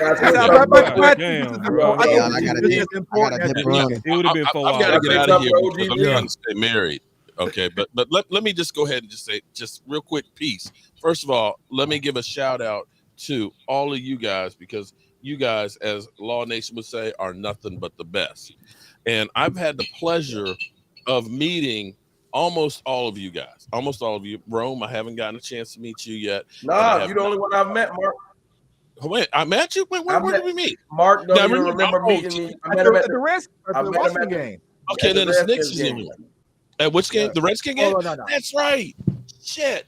You came to the he was on that drink. He was on that drink. Hey, Mark on celebrity on him. Mark that got celebrity on you. He was Mark that saucy. got celebrity. Mark. I did meet you. No, I'm I met Mark before on some brief stuff, but he got the real tuck because in the 2016 draft in Chicago. Right. Now see, here's you got what's the cool. real tuck. Let me first say was thank mad. you for taking the old guy to the club with you, okay? Because, you know, I'm that old guy. All the women are like, why is he here? Okay, I'm the old guy here. I All feel the like women. Papa Smurf with all of you guys, okay? So Jay Tuck, we met at the draft in 2016 in Chicago, okay, Chi-Town. And that's back when I was holding Joe Boo and Joe Boo was interviewing me. And I'm going through Facebook trying to find that interview. I hope I can find that. And I appreciate you guys, you know, bringing me in here and everything else. I feel honored and humbled. As far as Vosh, I didn't know that you actually got in your feelings and mad about that. I was a hungry young lion, man. I was hungry. Seriously, when I came to Dallas for that draft, I was just like, this guy is the real shit. The way you knew everything about I was just like, I would love to be able to partner with this guy because all I have to do is wind him up and kick back and get out the way because he knows his shit. Mm-hmm. He is freaking amazing, and it wasn't a surprise for me that you were working with Volume. In fact, I think Colin Cowherd better worry about keeping his job because your ass might be taking his. I mean, seriously, he is that good. And if you want to make sure you keep Vosh happy, get some mambo sauce. You know, DC is mambo sauce. He loves that shit, okay? That will calm the savage beast. Vosh ain't allowed your boy Joy Taylor follow. Yeah, you know what I'm saying?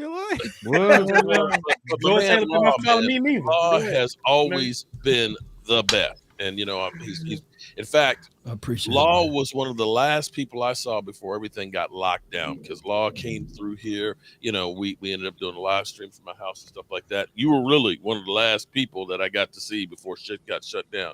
And the content that all of you guys bring together, this is what you guys all understand is, we all love the Dallas Cowboys and want to see them succeed.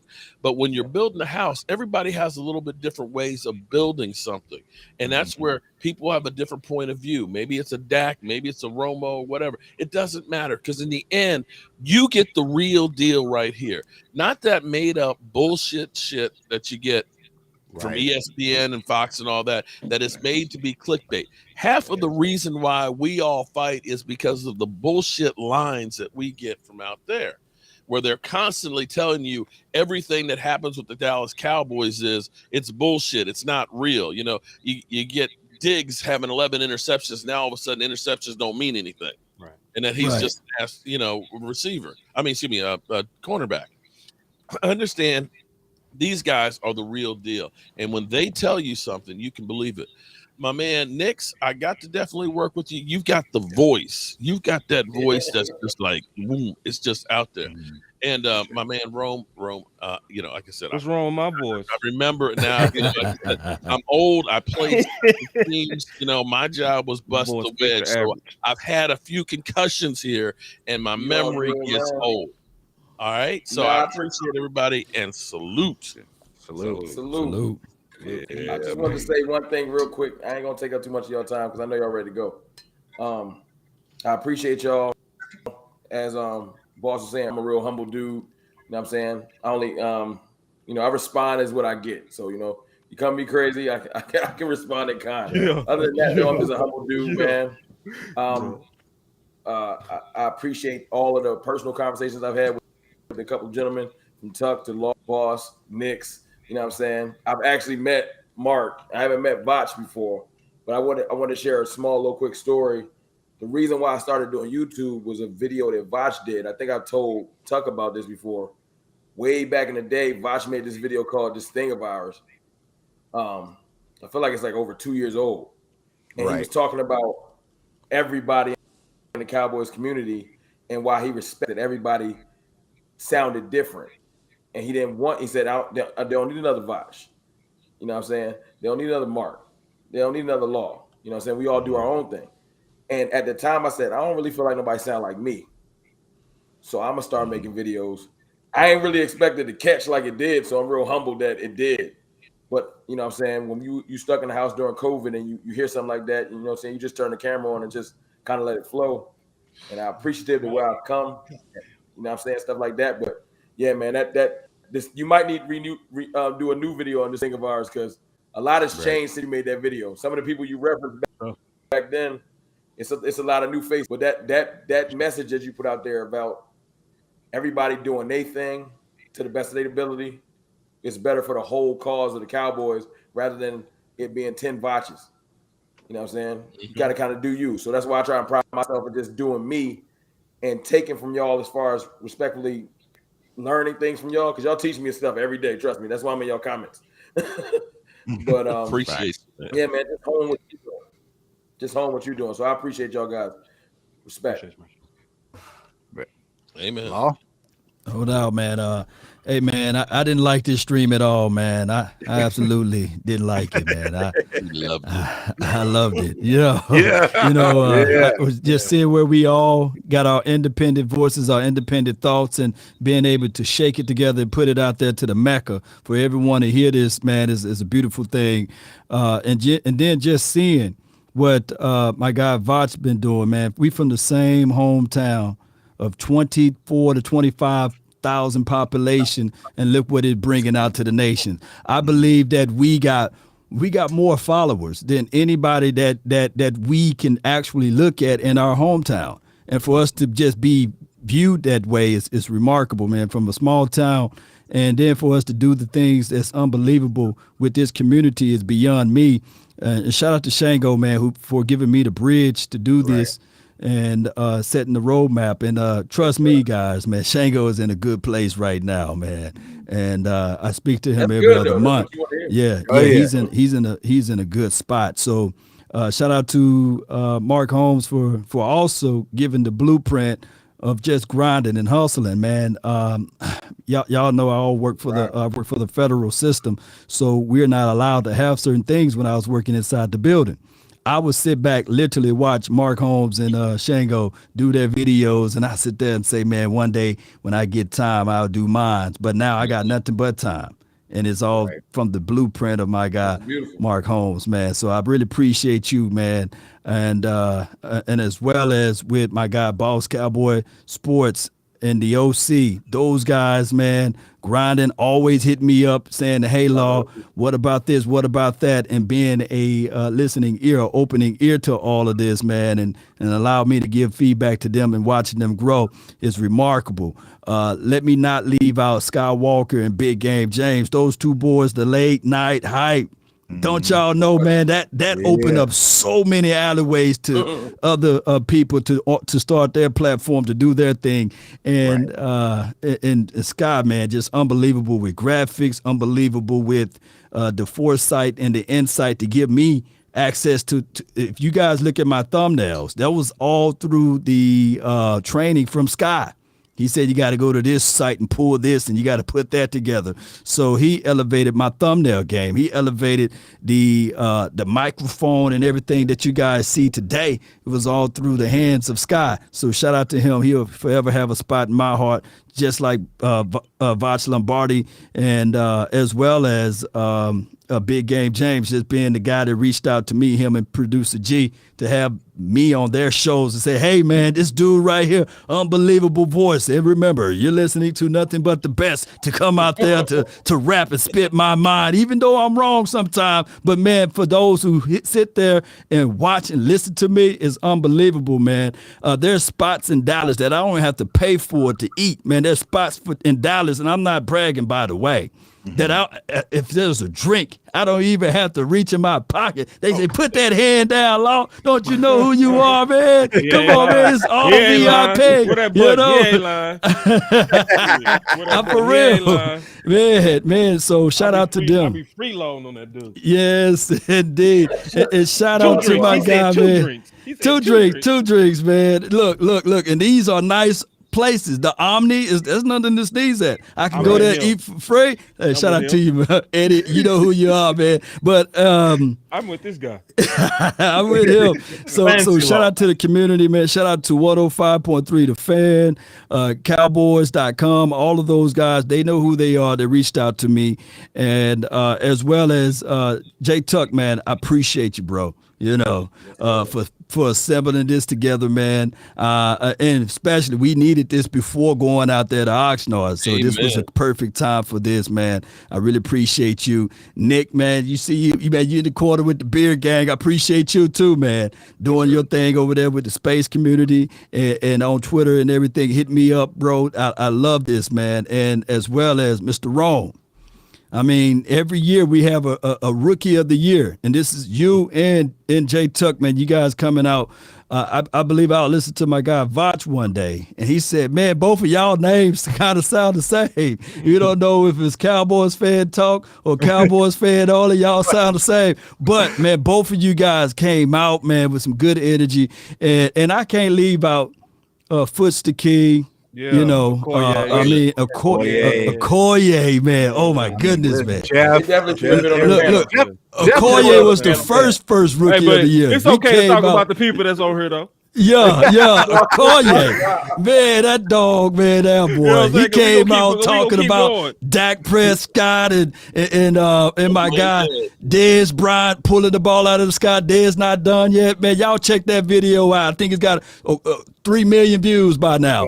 But man, all of this is for the love and the bettership of the nation, man. And I think that we got a long way to go. But baby, this is a beautiful mile that we stretching out because, man, we can look back and see where we started at and look how much we've grown. Man, there are literally bloggers and people that's on Twitter that take your voices, your thoughts, and echo it, right? So, and for us to be on multiple different platforms like my guy West Coast, man, we have different thoughts of opinions, but man, at the end of the day, we want the common goal for the Cowboys to lift up that Lombardi trophy. Man, I can't wait for that to happen. And this is this community. Think about this before I depart. We started the Eagles, the Washington, the Giants community based off the heartbeat of ours. You don't see Chargers communities out there. You don't see the Cardinals community. You see NFC East talk because we talk and they trying to keep up. They still looking up. They got neck muscles on they got stomach muscles on their neck because they want to be like us. But nobody is like the Dallas Cowboys. Think about that. There's not no Pittsburgh community. There's no Green Bay community. All of those communities, if you go back and look at their YouTube page, they started because of us. And they kind of try to emulate us, but we all know how that goes, Cowboy Nation. But shout out to them. I love seeing it. Right. Amen. And like I said, before I let everyone go, man, first and foremost, I got to thank y'all, the community, everyone who watches all of our channels, donate, hits that notification bell. We appreciate y'all support because y'all keep us thriving. To be honest with you, there be times I'm like, I'm not going to drop no videos, but I got to do it for Cowboys community and for Cowboys Nation. And like, that's the reason why I really wanted to put this together. Like I said, this is part one. We're going to come back for part two, but we start camp tomorrow. Everybody get ready for season. And if y'all see us out there, subscribe to every channel. See us out there. Say what's up, man. We appreciate each and every one of y'all. So I want everyone to stay safe, stay blessed, stay encouraged. Amen. Go Cowboys. Go Cowboys. Oh, shout out Cowboys Sports Report. I forgot I left them out, but shout out to them. Amen. Yeah. The off season is now off. Thank God.